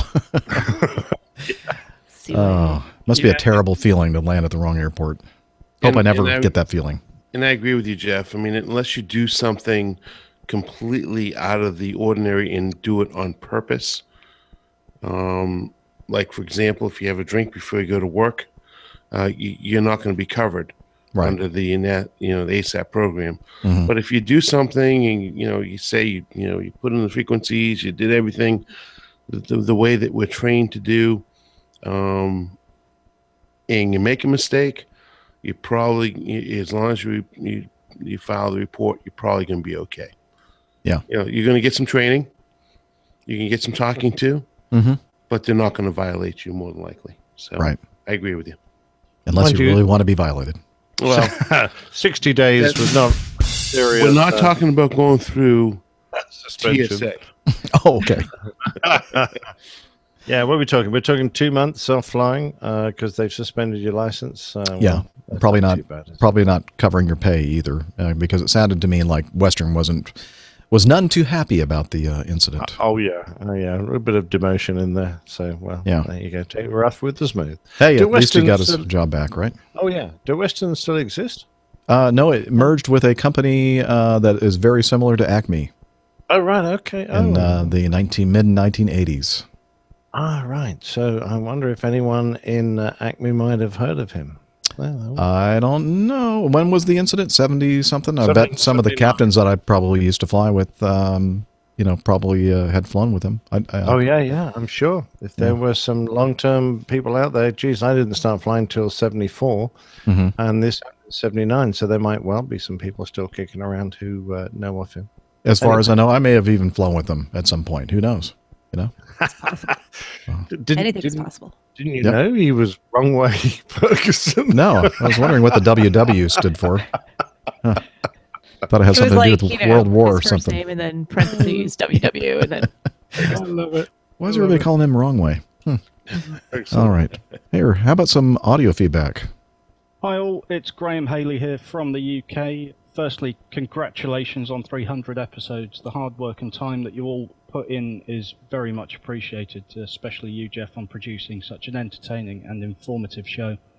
On to my question. It's primarily for Nick, as I know he's going green and performs reduced engine taxis. I'm not sure if Jeff and Dana do on the Mad Dog.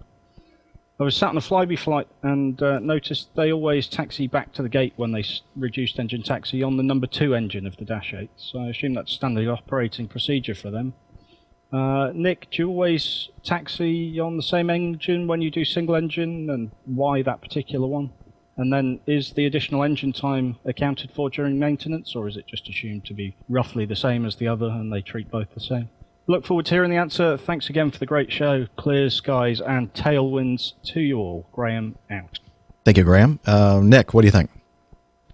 Good question. We always, or generally, taxi in on the left engine if we're on a twin-engined aircraft.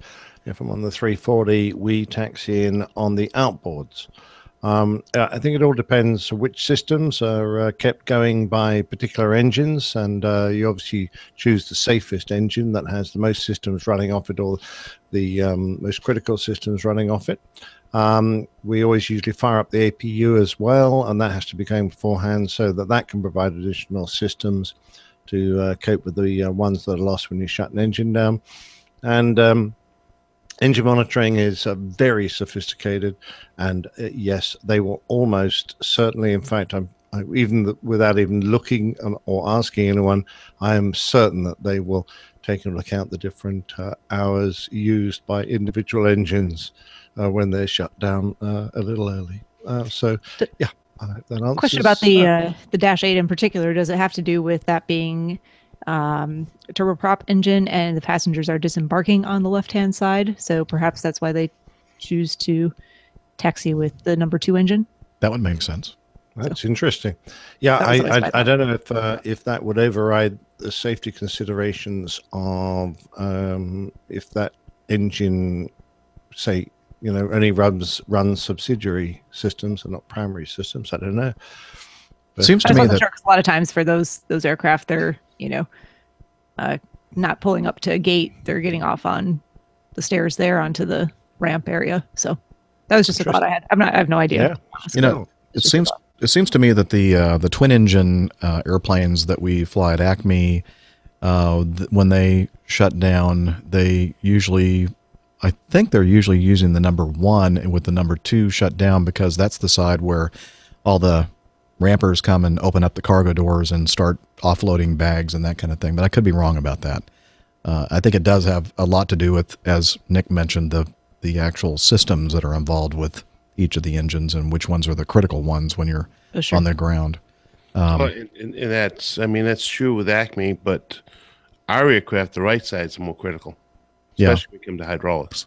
But fortunately, you have the right, the right pump on the right system. It's the primary pump with the transfer pump as a backup to the left, right? So you can depend on that. But certainly, the right side's more. Yeah, on the tail mounted, on the airplane that Dana and I fly, if we're single engine taxiing out or in, and we've been doing it for 3 decades at Acme, a long time, nothing new. It is generally the number 1 engine, the left engine, and I always get a kick out of it, but it doesn't matter because pretty much for the most part, except for what Dana just mentioned there, it doesn't really matter much whether it's the number 1 or number 2 engine running. But we just kind of out of habit taxi out and in on the number 1.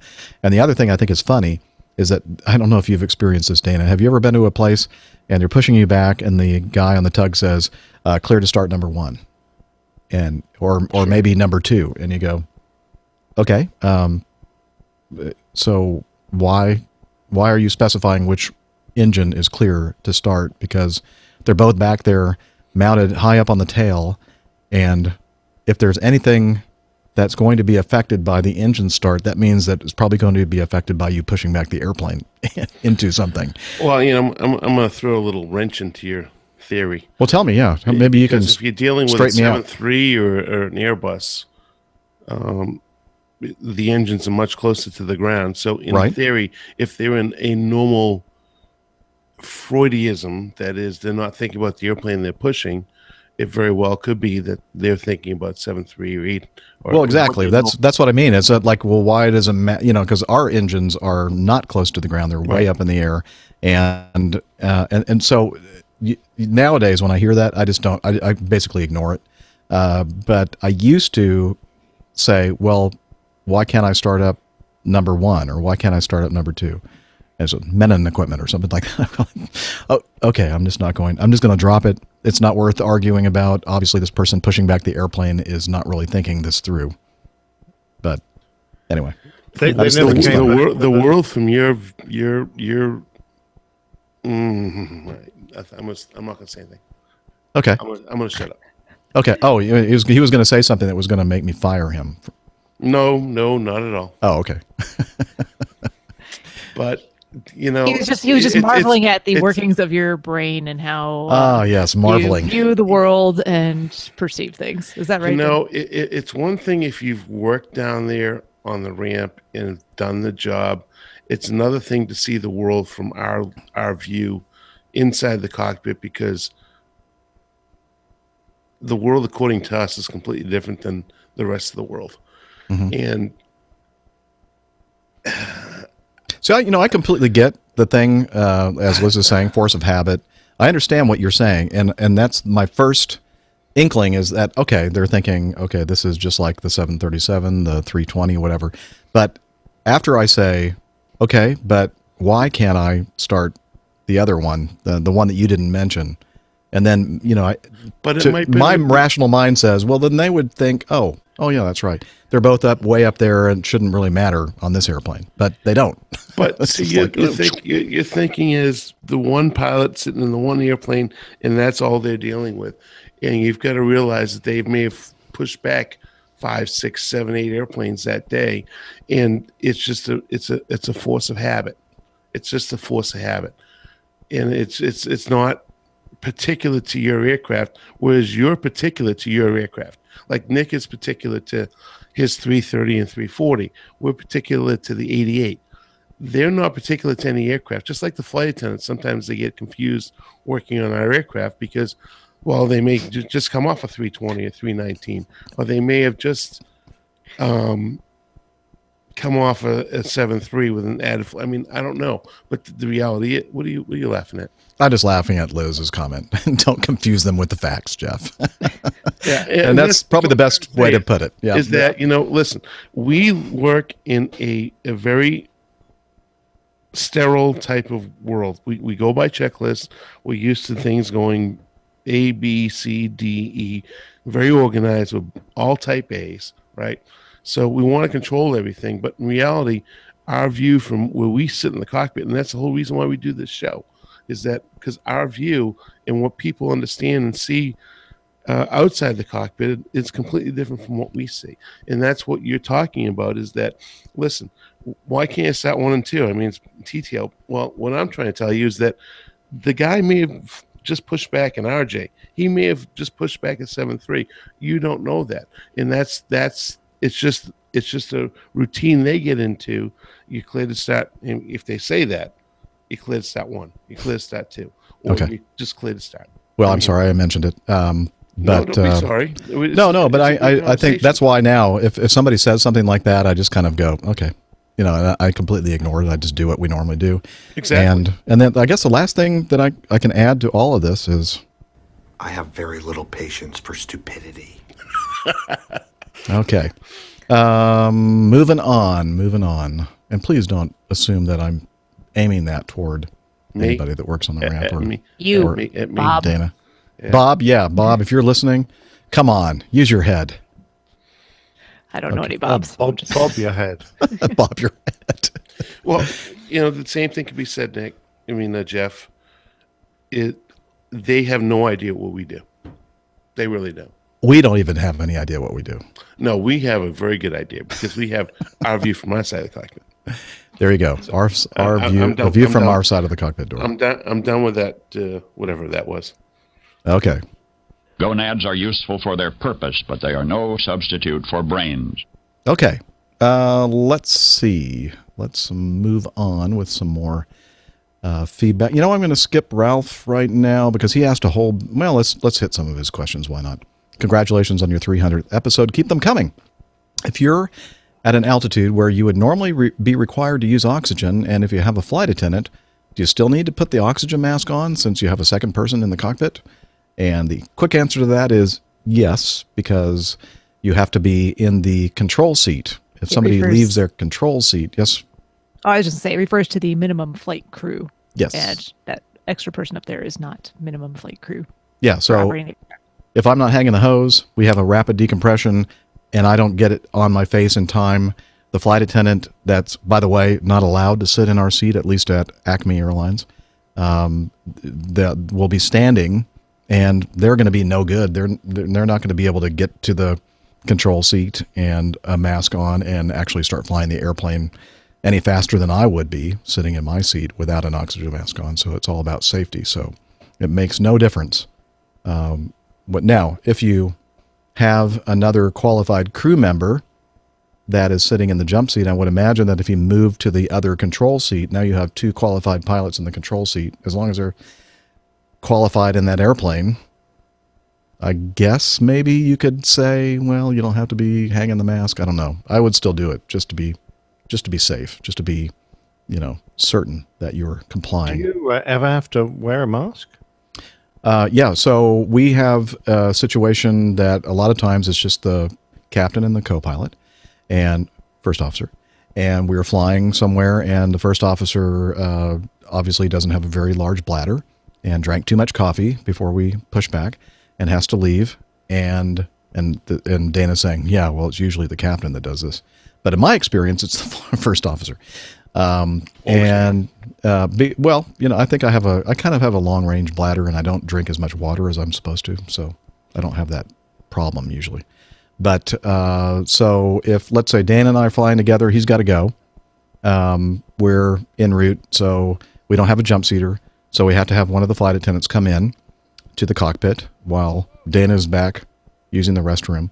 And if we're above 25,000 feet MSL, I am required to hang.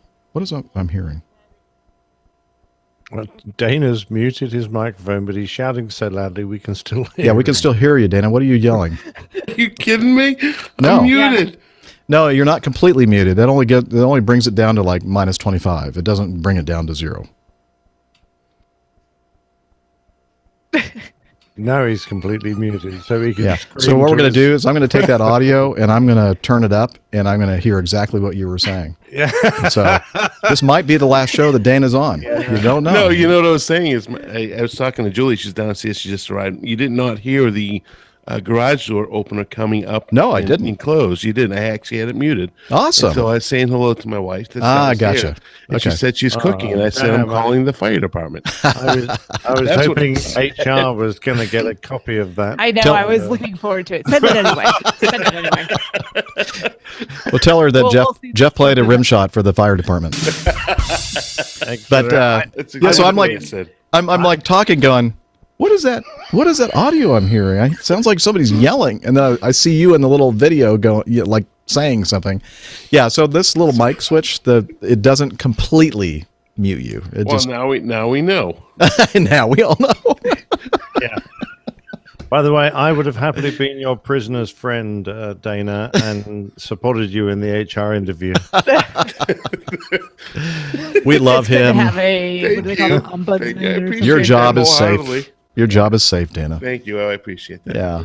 But he's not going to give you that in writing. No. Right, so I never give anything in writing. The next time. Jeez. So where was I? I was talking about Dana going to the bathroom before he was yelling at his wife. You're small bladder. Yeah, small bladder. And yeah, so above 25,000 feet. Wow. We have to hang the mask until the person comes back and occupies the control seat. So yes, because we don't have like a full crew complement like you do, where you have people in the control seats probably at all times, right? No. So is 25,000 feet, is that a company specific? Because no, that's FAA. It was that's FAA. 350. But no. When you say hang the oxygen mask, you mean just put it around your neck? Or actually no, you're sucking it. It's on your mouth. You are sucking It's oxygen. a family show, Jeff. We never do that. Well, that is an FAA requirement. Now, I guess you're not look you're at not the beard he has on his face. I mean, that's true. Yeah, that's another thing that we were not allowed to have. Yeah, either. we're not allowed to have a beard. You guys are like really stuck up, aren't you? No, you got it, man. Jurassic. We're in the Jurassic period. I mean, yeah. Okay. Nick? I think I love you. But what I really feel about you is... Well, we don't have to wear oxygen masks, and that's because we're hoping that you'll asphyxiate. Right, okay. Well, only if someone breaks wind in the flight deck am I likely to asphyxiate. Gary knows about that one. There you go. We don't want to hear that story. I've got photographic evidence. Oh, man. Okay. So yeah, that's our rules. I didn't make the rules, so don't diss me, man. No. However, it's interesting. Our company rules say that we have to put a headset on when we're on our own in the flight deck. That's just a company rule. And that is because one of our pilots was on his own in the flight deck and got a TCAS a TA, so a track avoidance. So he had to maneuver the aircraft on his own in the flight deck. And at the same time, he had to try and put out a call to air traffic to say he was responding to the TCAS. And of course, he didn't have enough hands to do both of that because with your headset off and nothing else, you're just using a hand mic and the loudspeakers. So the company have decided that when we're in the cruise, if we're on our own in the flight deck, we need to wear a headset. Now if you had a control yoke and not a side stick, then he would have been able to do it. Why? Have you got a microphone in the control yoke? Yes. No, it's just right over here to your right, and you just grab onto your left hand controls is on the yoke, and your right hand grabs the microphone, and you talk. Yeah, okay. I'll rather eat my dinner off a tray, thanks. Well, I'm not saying there's any advantage to that, but I'm saying in this particular situation, it wouldn't have been a problem. Right.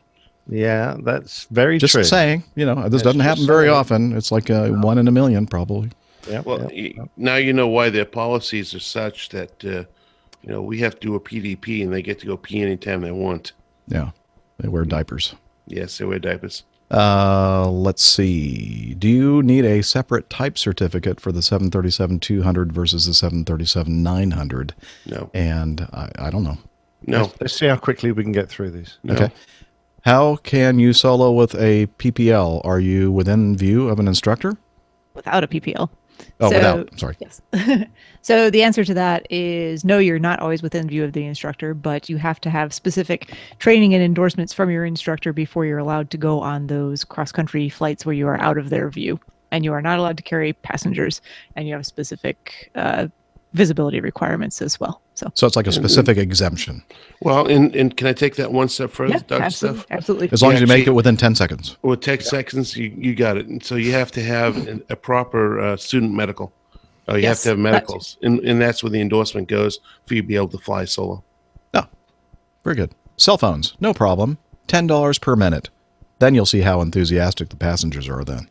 Yeah, it's not the aircraft fee that's the problem. It's the passengers who try and log on to ground cell phones from the air that's the problem. And no one on the ground walking around is ever going to pay $10 a minute.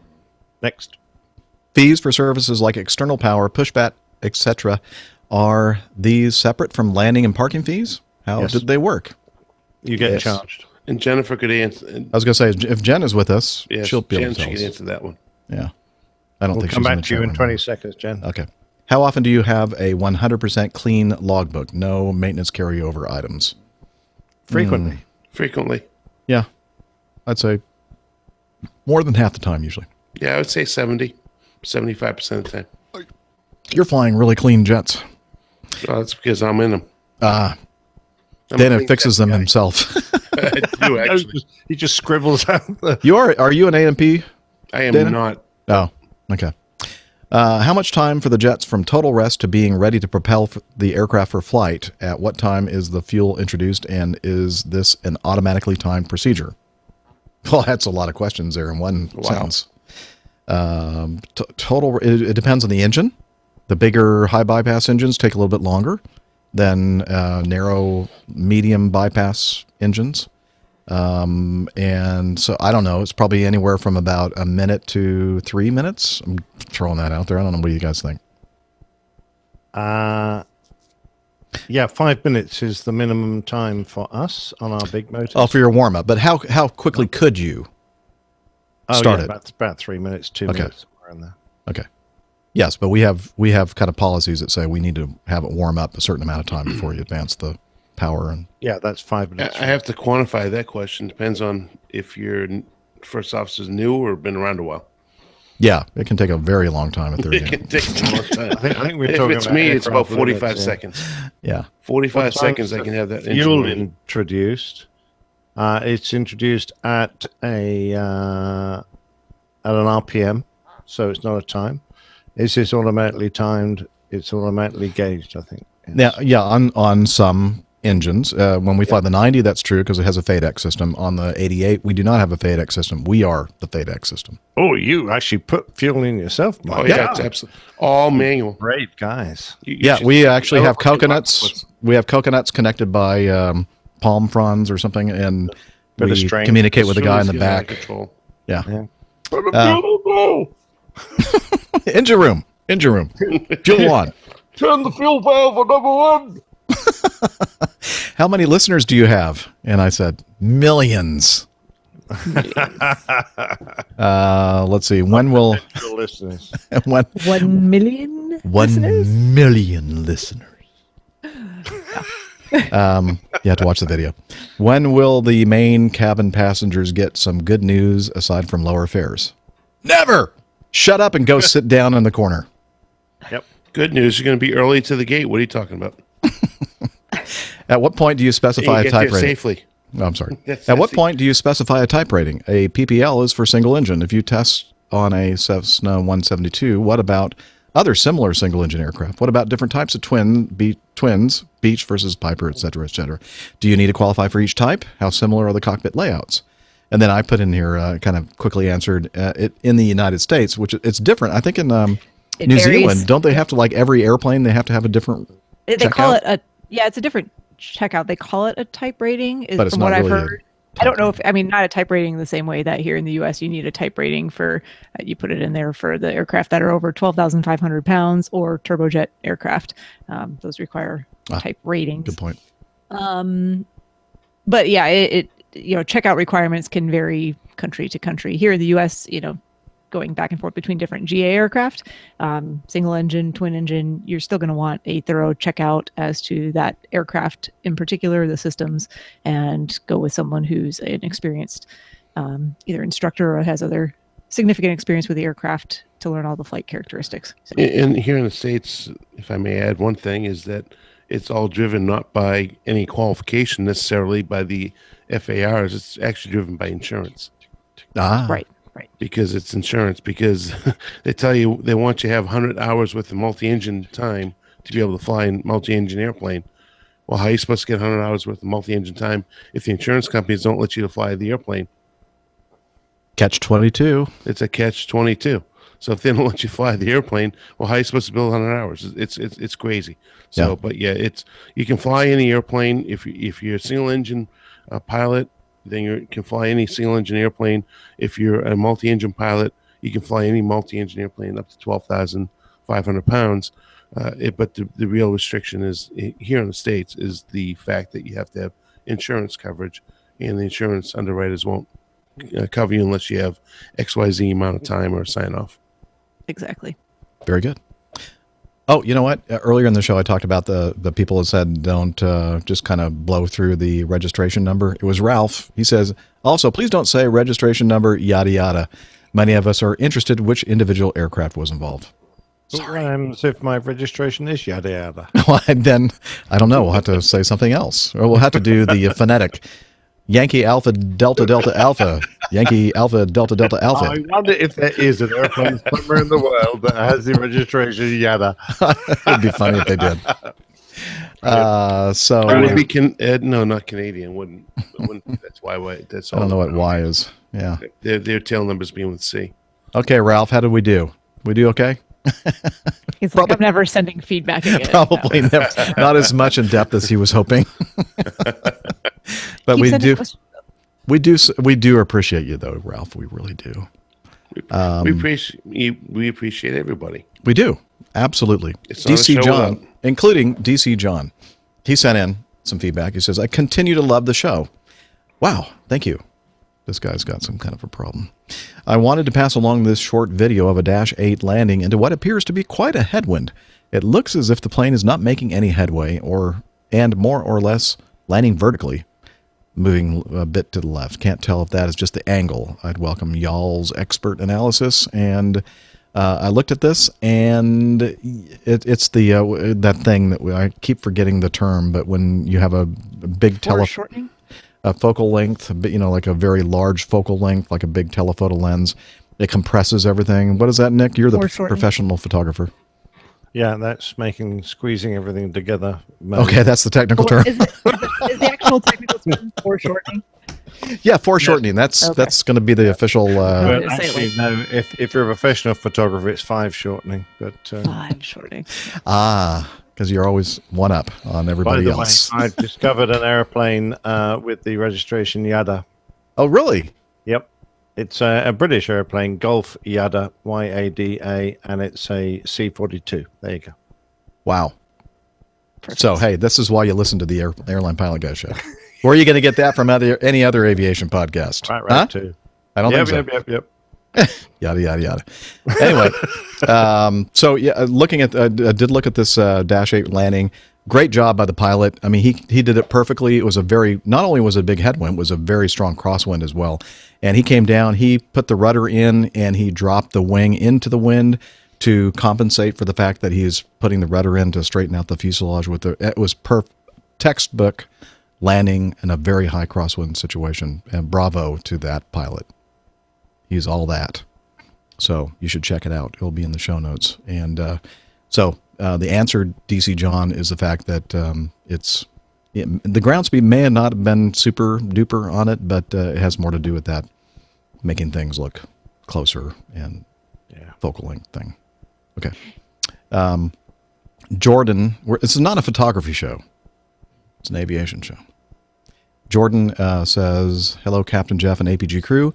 My name's Jordan. I am an avid general aviation pilot and enthusiast. I recently discovered your podcast via a flying group on Facebook, and I've quickly developed APG syndrome.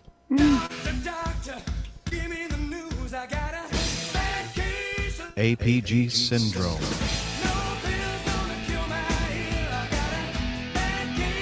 APG syndrome. Which is kind of sad. And we do have some suggestions for how you may, it's all experimental though, right, at this point, the go around of Cylind. But anyway, moving on with his feedback. I recently discovered your podcast, blah, blah, blah, yada, yada, yada. My present career takes me overseas quite often, and my current home in Kuwait has sadly deprived me of flying. Luckily, modern technology has allowed me to somewhat satisfy my craving for all things aviation via the many great YouTube channels online. One notable mention is Steve Thorne with his YouTube channel, Flight Chops. Yes, an excellent channel. I got to meet Steve, actually, at, what's it called? Oh, jeez. The big air show, Oshkosh. The big one, yeah. Yeah, that big one up there. Yeah. And now your podcast. I chose to support you via Patreon. Oh, awesome. And as well, since I believe in the furtherance of your work. Ooh, that's a big word there, Jordan. I hope you guys have a wonderful time creating episode 300, which is due to kick off in just a few hours. Oh, okay. This is a little while ago when he sent this in. Yeah, we did, and we had a grand time. It was a blast. I'll be listening live here in Kuwait. Thanks again. And this is Jordan Bouse, and I remember mentioning Jordan, and I think his wife Kirsten or something like that. I think she also became a patron of the show. And his PS is, I'm hoping to be hired as a Navy pilot this coming year. Knock on wood. Go Navy. Beat Army. I think. Did Navy beat Army or did Army beat Navy in that game? That was just like last weekend. Yeah, I think one of them beat the other one. It was hard to tell in all that snow, wasn't it? It was in the snow in Philadelphia. I know that much. Yeah. And I didn't watch the game, so. Oh. I think that was the day I was in Chicago. I think if Mike were in somebody in the chat room certainly knows. Yeah, I could do a quick Google search here. Okay. I, on the other hand, have been to Kuwait quite a few times. So have you? I kind of know the country, and I wish Steve good luck there. I'm sure. 14 to 13. Which one? Army. Army. Oh yeah, yeah, they won.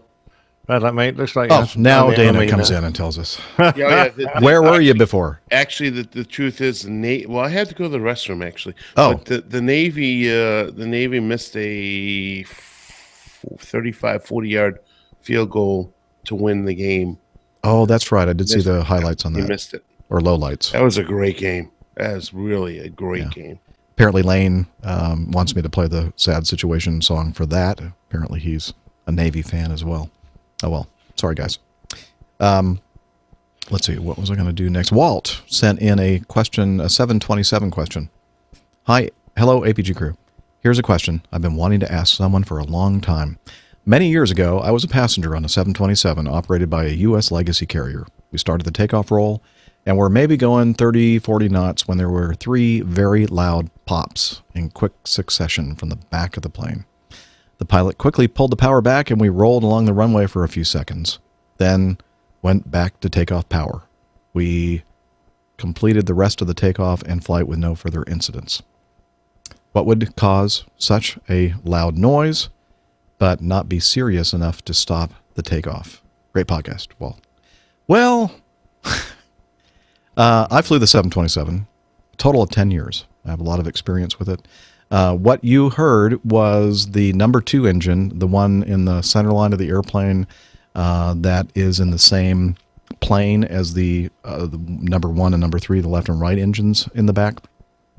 The intake, however, for the number 2 is above the fuselage in the back. And to get air into the engine, and these engines, especially under high thrust settings, require a lot of air. And it sucks that air through that S duct.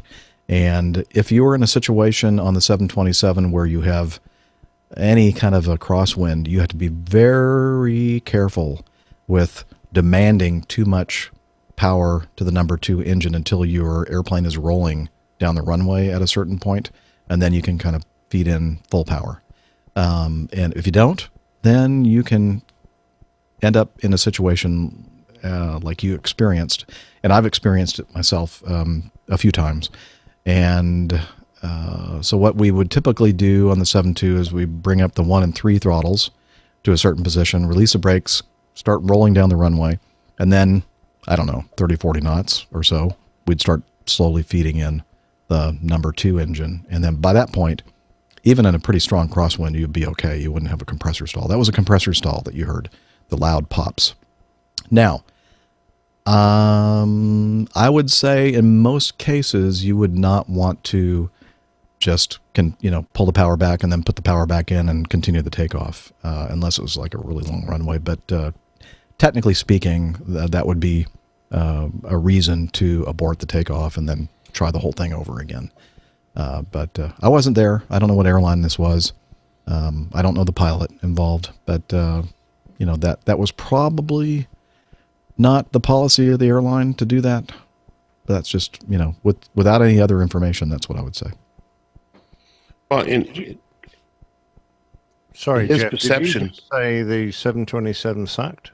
I didn't. The number 2 engine did. Oh, okay. Right. Actually, all the engines suck. And below. But that S duct. And the L1011 also had the same kind of a situation where you had an S duct. But the L1011 S duct was like, have you ever seen those big giant, like 10-foot diameter sewer pipes? I don't know if it was actually 10 feet, but it looked like about that diameter. I mean, it's huge, and huge volumes of air could get through it. And we never had a problem with the L1011 with that S duct. But the 7.2, much narrower, and it did have some issues with, especially if you had any kind of a crosswind. So you had to be very careful with that. Interesting. Funny enough. Sorry, carry on, Dana. No, I'm sorry. And I was just going to say, with the 7.2, you get 3 engines back there. So just as you described, you bring 1 and 3 up, and then bring up 2.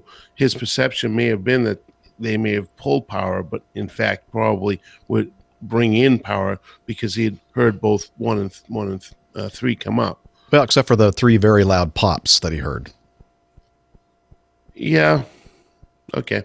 And so, I mean, to me, again, I wasn't there, and just based on his description, it sounds to me like they weren't completely thinking about, or maybe they thought the crosswind wasn't enough to be a problem, and putting the power. I mean, you do have to pay attention to the winds and which way you're pointing. Like if you're doing a rolling takeoff, you had to be cognizant of where the wind was coming from and where you're going to get the best flow. And if you didn't, then you could have a problem. And I mean, the engine on that airplane was just basically the same as what we're using on the 88, the JT8D, a little different version of it, and a little bit. 7. Yeah, it was a little bit more of a. It was a beefier version of the JT8D on the 7.2. I mean, it was like bulletproof almost. But you had to be careful with that number 2 because of that S duct, the flow of air through that, and you could get the compressor stall. And I've had it a few times. So, hope that answered your question, Walt. How are we doing with time here? Getting close to 3 hours. Yeah. Let's just, I have some more, audio feedback, I believe. Let's see. Yeah, let's do this one. Hello, APG crew and community. Long-time listener, well, somewhat long-time listener, first-time caller. I'm not a pilot myself, although I would like to be sometime in my life. I guess you'd call me more of an av geek. I have an acute interest in how planes operate and fly, the mechanics of flight and the mechanics of the plane itself. I do a fair bit of flying in my work and personal life. So, yeah, I like to keep apprised of the situations and the current goings-on in the aviation world. That's not really why I'm contacting you, however. I attend conventions, and I don't mean work well, I guess work conventions too, but I don't mean normal work conventions. I'm a long-time, I guess, con-goer of things like Comic-Con and ASEN and anime and gaming conventions, and when I stay at the hotel, specifically around the large convention centers like the ones in Chicago, where the airline hotels and the convention center hotels basically overlap, I often see pilots and flight crews in full uniform walking through the lobby doors in the middle of a convention weekend. And it occurs to me, is this just normal for you to walk into a hotel and there'll be people dressed in who knows what, honestly, waiting for you on the inside? Is it something that when you see it, it's just, oh, this is another part of my daily life? Or is it a special occasion where you sit there and take a moment and go, what on earth am I looking at? It's something that's always kind of bugged my brain as I attend events around the world. Do the air crews that, I guess, frequent these hotels, is it a normal occurrence? Or do you have any, I guess, horror stories from it where you walk into a hotel and you're just like, I don't know what I'm looking at? Thank you very much. I wish you all clear skies. And yes, I'm giving you an excuse to play the APG Syndrome song. I believe I've caught the syndrome as well. Oh no. I hope this is not too much of a garbled mess. I'm now going to give you 20 seconds of room noise and cut out my computer Syndrome.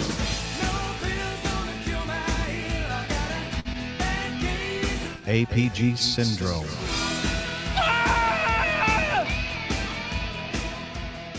That was kind of a premature playing of the sound clip. Sorry, Peter. I thought you were finished. Oops. Oops. That can be embarrassing. Anyway, I know exactly what he's talking about. A lot of the hotels we stay in fact, the hotel I'll be staying in tomorrow, the Hyatt Regency downtown Dallas-Fort Worth. One of the last times I was there was some kind of a Comic-Con thing going on, and people were dressed in pretty unusual kind of costumes. And one in Orlando, these people walking on the street, they were, what is it called when everybody's dressed up as animals? Furries. I saw them in Pittsburgh. Furries. Yeah. It's like, what? Yeah. I don't really need to ever see that again. Yeah, it's very disturbing. It's very disturbing. I've learned something tonight. I had no idea. Yeah. So usually with the Comic-Con, it's usually like dressed up as like the heroes, like Marvel heroes and that kind of thing. But the furry whatever Dana just said, it's like, wow, that's really weird. Yeah, that will never ever leave my mind what I saw in Pittsburgh ever. I mean, they were dressed up with freaking tails. Yeah, they have tails. Yeah, tails. And one guy was Willie the Walrus, and the guy was 6'5", maybe 350 pounds. I mean, and I saw some really unique things there that I just don't ever need to see again. Why Opened are up a whole new people doing world for this? you, Dana. What's that? Opened up a whole new world for you there. Right? Yeah, well, there's some, yeah. And Yeah. I I'll got say off the the only- elevator, walk into my room in full uniform. This guy gets off in front of me, and he knocks on his buddy's door as I'm walking by. His buddy flings open the door, and he was in his birthday suit. I didn't need to see that. It's just a Well, different anyway. kind of it was disturbing. Yeah. Well, okay. So, yeah, The only- as you can see or hear, we do occasionally, end up sharing the same space, and I always think it's a lot of fun. I always enjoy seeing all the different costumes and stuff. Go ahead, Steph. Oh, I was gonna say the only thing that I think I've been a part of that we've inflicted on different air crews and things is for large marathons, because quite often people congregate, or there's an official hotel, but quite often that's a hotel where air crews also stay. And I know we've all been piled into that hotel, and there's a flight crew like trying to check in, and there's like 1,000 people in line trying to check into the hotel, and we're all wearing like running gear and workout gear, and it's not quite the same thing as dressing up in costumes, but I'm sure it's annoying. So That reminds me of that story that we did, I don't know if it was this year or last year, where the guy showed up to somewhere in South Africa wearing just like running yeah. shorts or something. It was like a Speedo or something, right? Or Wasn't Speedo, it? yeah. It was yeah, even... yeah. He was a swimmer, I think. Yeah, that's it. I remember that. And thinking, really? That's not very appropriate. Obviously, there was more to that story that we didn't know about. But right. Anyway, so Peter, great to hear from you. And yeah, it's we share this planet with all kinds of different people, and we are sometimes brought together under certain circumstances, and they probably look at us like, who are these people in these strange costumes? Us, wearing our airline uniforms. But anyway, thank you for that, Lane. Yeah, and I get some of my best tales from those various conventions. Ah, there you go. See, it benefits directly the APG. Absolutely. Yeah, I've seen them all. It's really quite amusing. Yeah, but having said that, we arrive in fancy dress as well. So I'm sure who's to say who's the one that's weirder, right? Exactly. Okay. With that, we have. I was very optimistic. I threw a bunch of stuff in the feedback folder, knowing full well I wasn't going to be able to get to it all. So next time we'll cover the items that were missed on this show. And it's all good stuff. Please continue to send in your great feedback to feedback@airlinepilotguy.com. You can use the app, or you can use the website, SpeakPipe, all kinds of different ways to put your 2 cents worth in. And let's see, the airlinepilotguy.com website is a great place to go to learn more about this thing we call the APG, the show, the crew, the community, merchandise, the coffee fund, and much, much more. Again, that's airlinepilotguy.com. And Stephanie, we are also on the interwebs via social media. Yes, the social media is Twitter. You can find us all together there at APG Crew. Our individual Twitter handles are also pinned to the top of the page if you would like that information. And then you can head over to Facebook, facebook.com/airlinepilotguy, and join us there. There's all kinds of information, posts about aviation related things from the community, information on meetups occasionally. And we'd love to see you there. Excellent. And another great place to hit in the social space is a thing called Slack, and Hillel is going to tell us about that. APG listeners, please join us on our Slack team. On Slack, we share news and ideas. We suggest episode and Plain Tales topics. We plan meetups and events.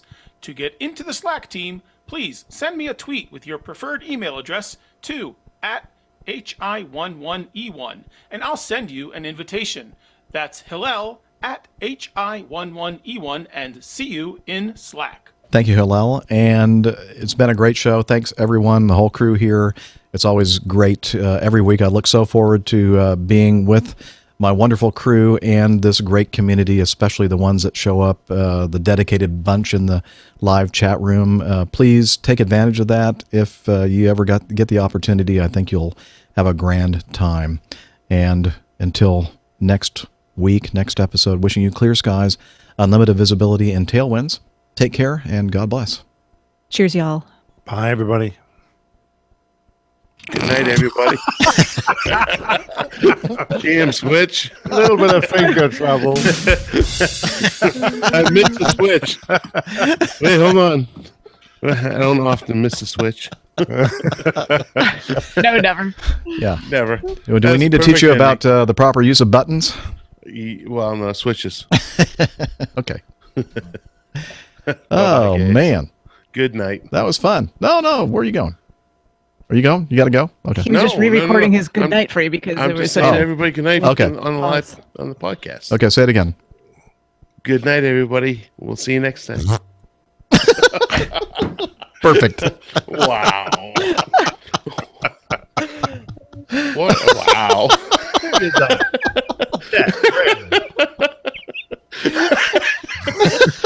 gonna have to deal with everyone.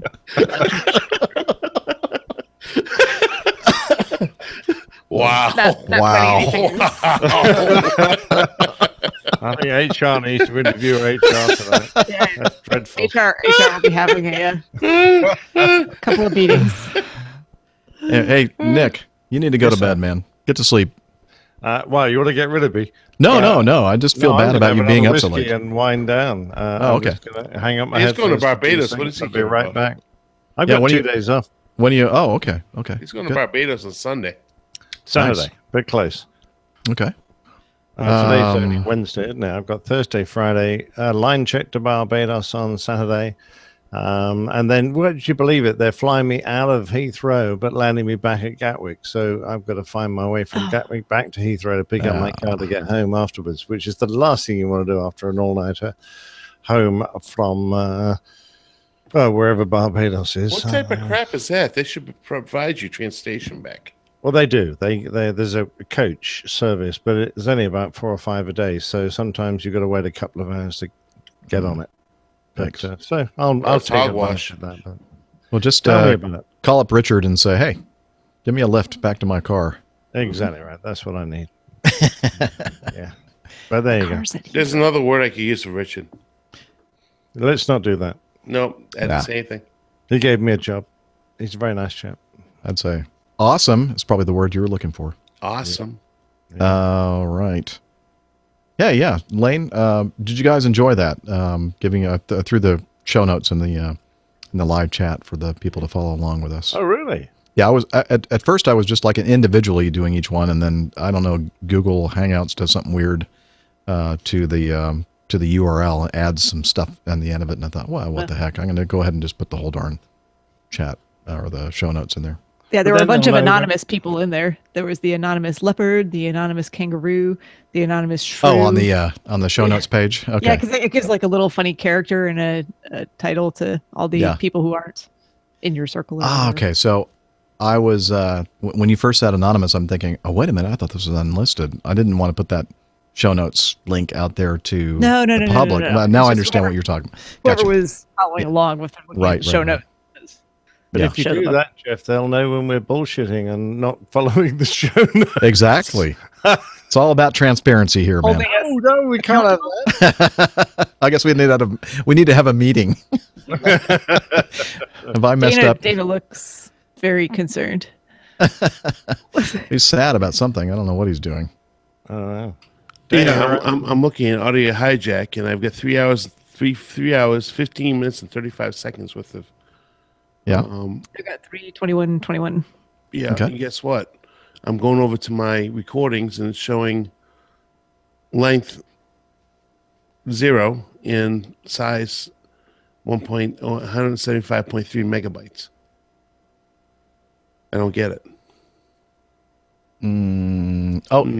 Check to see if there's another. Is there another file there that was? Sometimes it'll break it up into a separate file. Nope. It's 12/13/2017. Yeah, I'd say that you probably didn't hit the right button. I hit the right button. Okay. Well, I would say it didn't work the way it's supposed to. But you know what? The good news is I was getting great signal from everybody, so I don't think I need your files. That's sweet. You don't hear it. It's playing. No, we shouldn't be able to hear your file. It's playing out loud. I heard something. Are you sure you're an airline pilot? He's asked you that like 4 times today, Dana. No, I'm not an airline pilot. I've flown with them. I don't fly an Airbus for a reason. Well, so just keep shoveling the coal, mate. Okay, come on. Let's think be it has nice. something to do with this damn focus Let's behave. That's the best job for you. Come on. Hey, This Steph. focus right's not working. Steph, Yeah. you need to take control of the situation. Oh, I'm sorry. I was actually, since we were talking about audio, I was putting mine together. Well, guess what, Jeff? You don't get audio from me today. Well, you know what? Honestly, I don't think I need it. I think I have a great clip of all 3 of you on one, so it'll make it easier for me. Well, I'm sending it anyway. Well, You're getting then it right you now. just do that. See if I care. I'm just going to clutter up You your like it or Evernote not. with it. You don't Fine. Recorded this for nothing, do you? All that effort. Yeah, all that effort. Exactly. Thank you for taking that effort of hitting that little button that says record. Yeah, and dragging it all the way over there. Ooh. I had to wait for Evernote to open. So Do you have the latest version of it now, or do you have the old version, or No, it what? keeps Evernote. Yeah. It keeps asking me to Evernote. update I'm it. sorry, Evernote. I'm sorry. No, I have it's all good with my audio hijack. I don't know what happened there. It just like deleted the new one and left the old one. So it was weird. So yeah. But so I kind of like this new. If I have the time to do it, sometimes I don't. But to do this Google Docs show note. Yeah, I like the Google Docs. Yeah, and then I think it gives us more flexibility because working with Evernote sometimes can be cumbersome. Let me tell you what, I quite literally love this new format. Good. It's awesome because you want to know what? I can click on, pardon me, I'm losing my voice. Evernote is a multi-platform app. Yeah, app. and it's so much easier to navigate and use, when you do the show notes this way, because I can just click over it, look at it. It's easy for me to follow along. Earlier today, I was, as we were chatting via text earlier, I was going through each one of them and actually reading each one of them a whole lot easier. It's a much better format. So it's I like that aspect of it. I think it's better for my co-hosts to do it this way. And also it's an advantage for me because basically this format that I have on the Google Doc is what I'll put into the show notes on the website, the individual episode post. And I can just basically, after I take out some of the stuff that we didn't cover, and I'll put it on a new one, or actually I'll put it in this one. That you don't need to know that. Basically, I just cut and paste, and it's all set for it. So it saves me as well. It just takes extra time before we record, but I think it's worth it if I have the time to do it. Sure. So.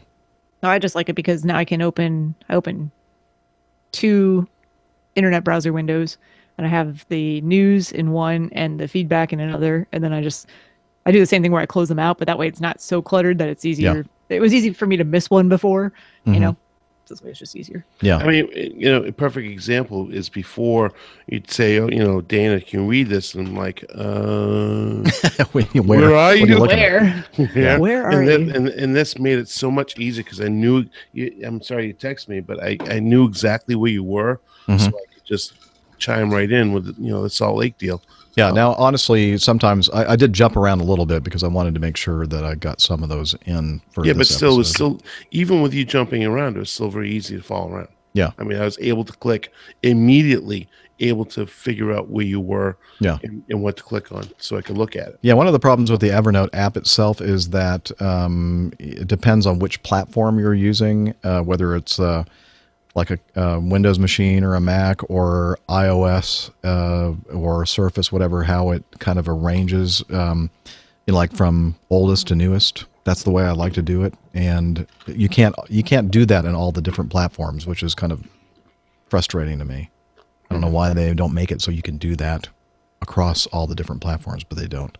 But anyway, it's still a good tool for me to organize the show. So I'm still using it as a tool to collect feedback, and goes into the feedback folder and put the stuff in the news, and I can use the web clipper to clip articles and that kind of thing. So I feel like such a slacker. What can I do to help out? Just show up when we record and do what you did today and look through some of the stuff as you did.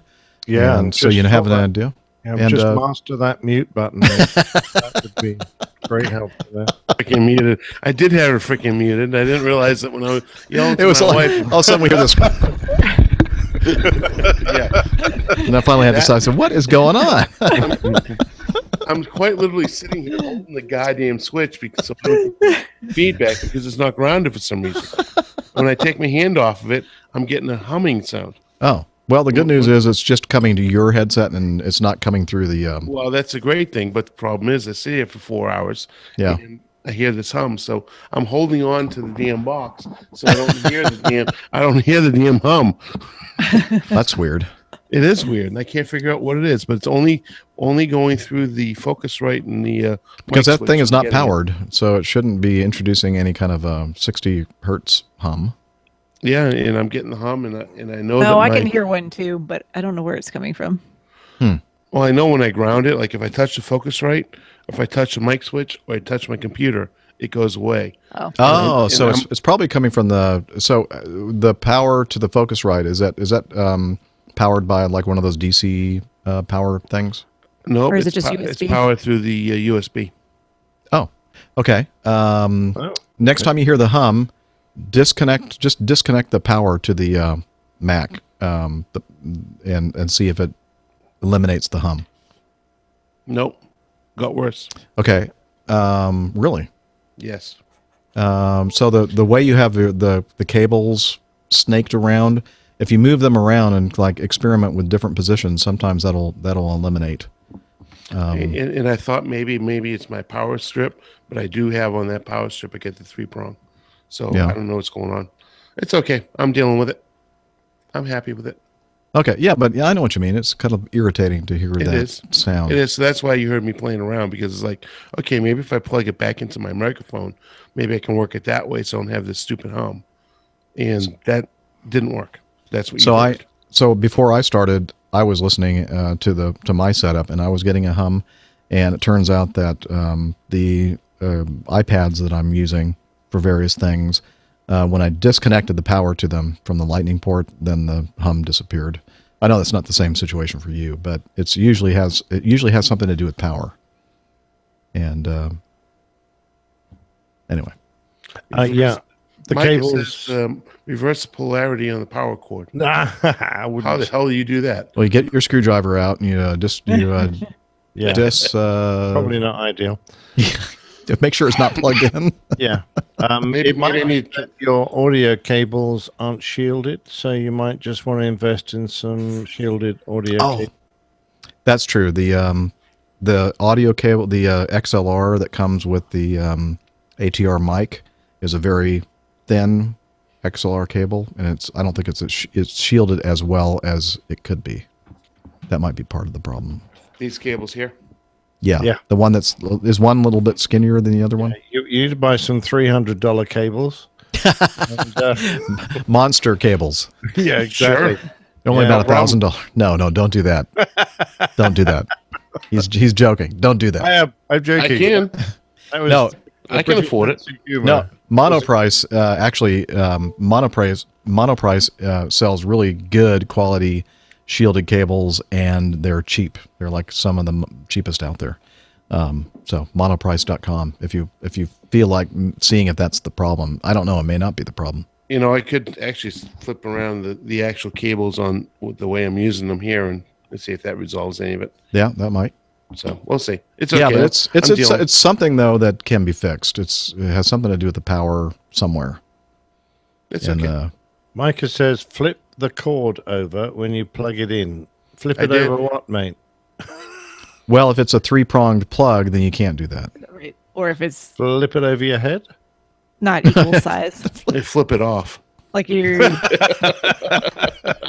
Flip it off. Here we go. Flip it off. Did it help? Awesome boy. You still getting the noise? Stop! Suddenly, I Yeah, got the I am message. actually.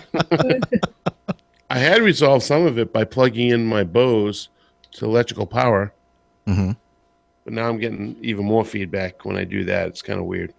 But yeah, I mean, I run into this all the time, and it's usually just experimenting, like pulling power from certain things, and even sometimes your phone when it's like near some of this stuff. If you like, put it away like 10 feet away or whatever, then all the what do they call that? RF, IRF or IF? RF radio. RF. That's it. RF. Thank you.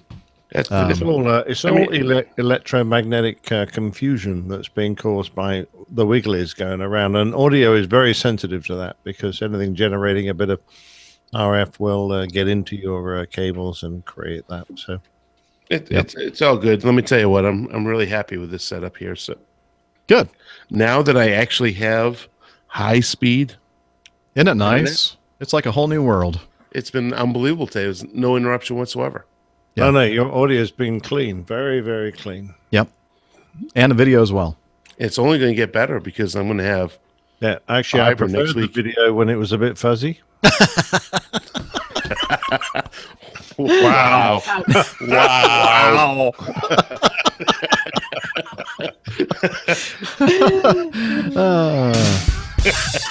Oh, you guys!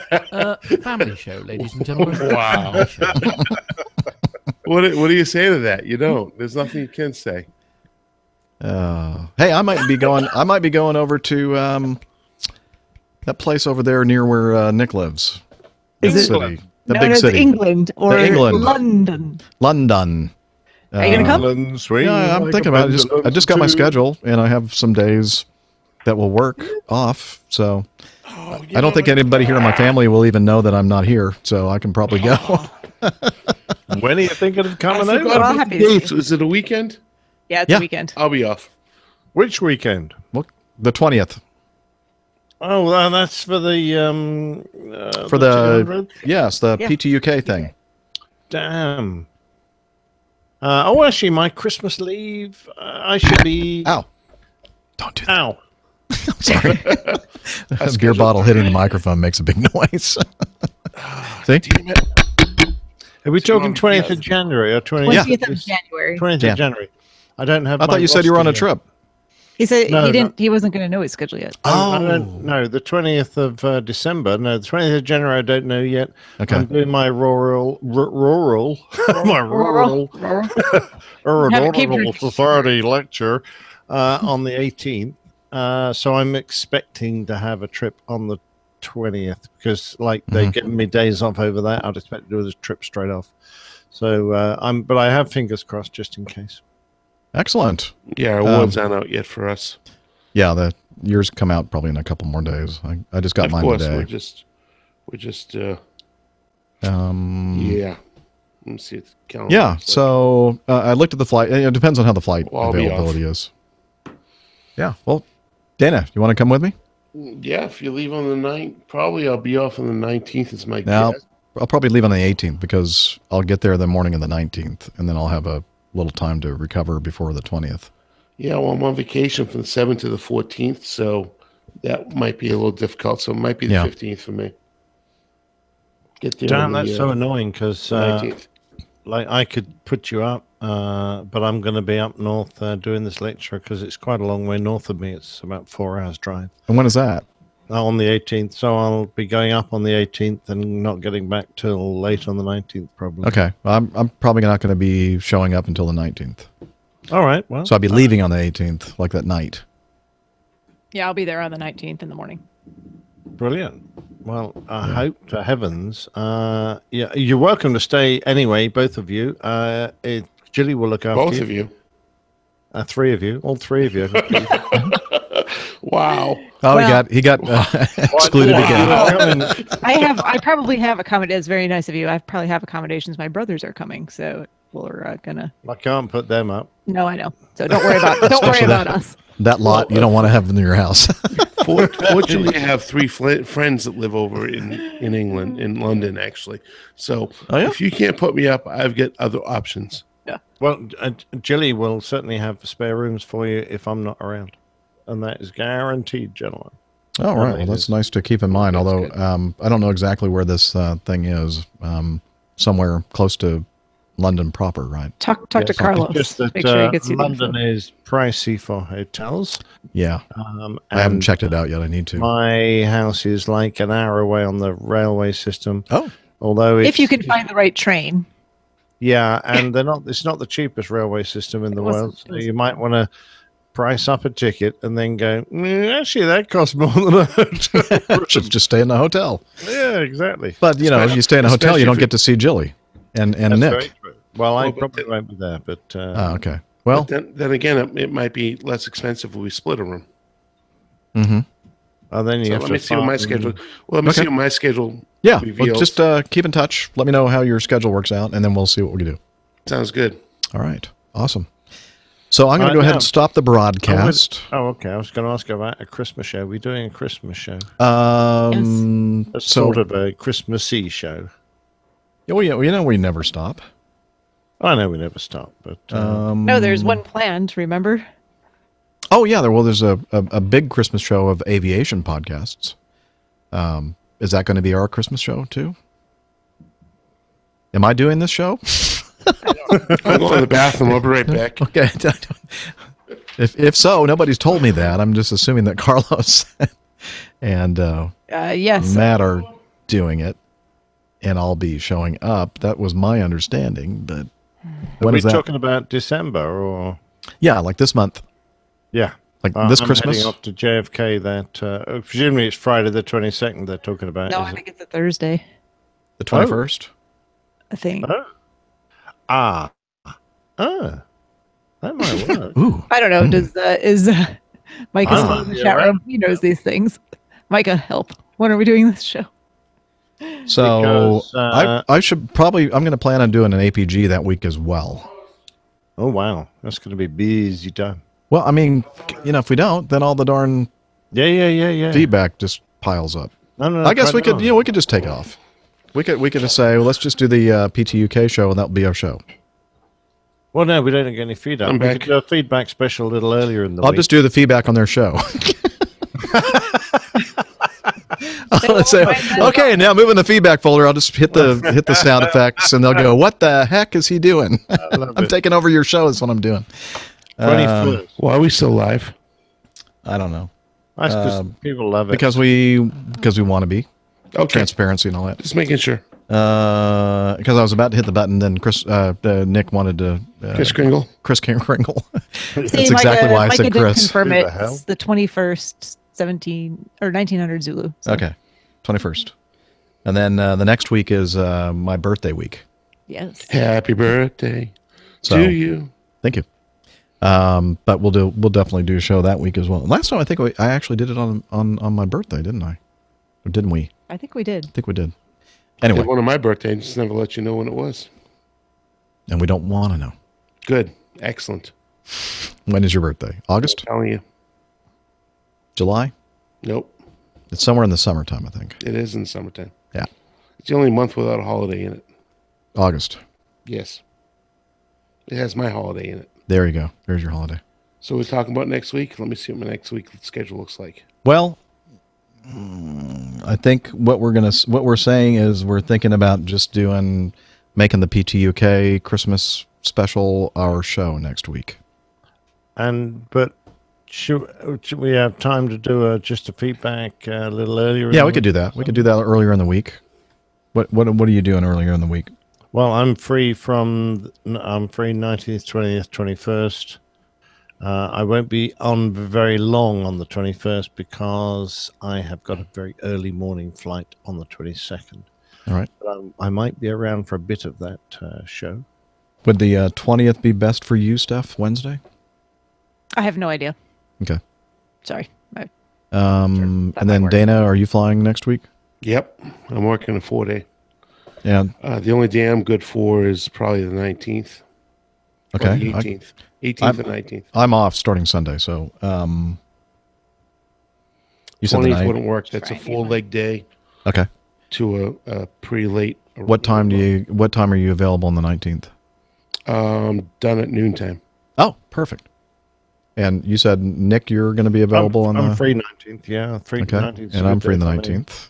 I'll be free after, I don't know, 5:30, 6, depends. PM. Okay. Sorry, Tuesdays are. A regular day for you. Yeah. Well, you could join in when I leave. We can certainly do that. Yeah. That's reasonable. We could do that. Tag team. Yep. I like it. All right. That way I Awesome. don't have to worry about Well, so rushing too much, and we'll you just, can leave when. Yeah, we'll pencil when you that need in for the 19th. Okay, Dana? Yeah, it works for me. I've got 16 and a half hours in Charleston. Nice. Excellent. Excellent. So there you go. There. See, you just, if you're watching the video, you just witnessed an APG meeting. That was executive planning meeting. council planning meeting right there. You don't understand how rare a thing that is right there. You just witnessed. Okay. All in favor to end this meeting, say aye. Aye. All opposed?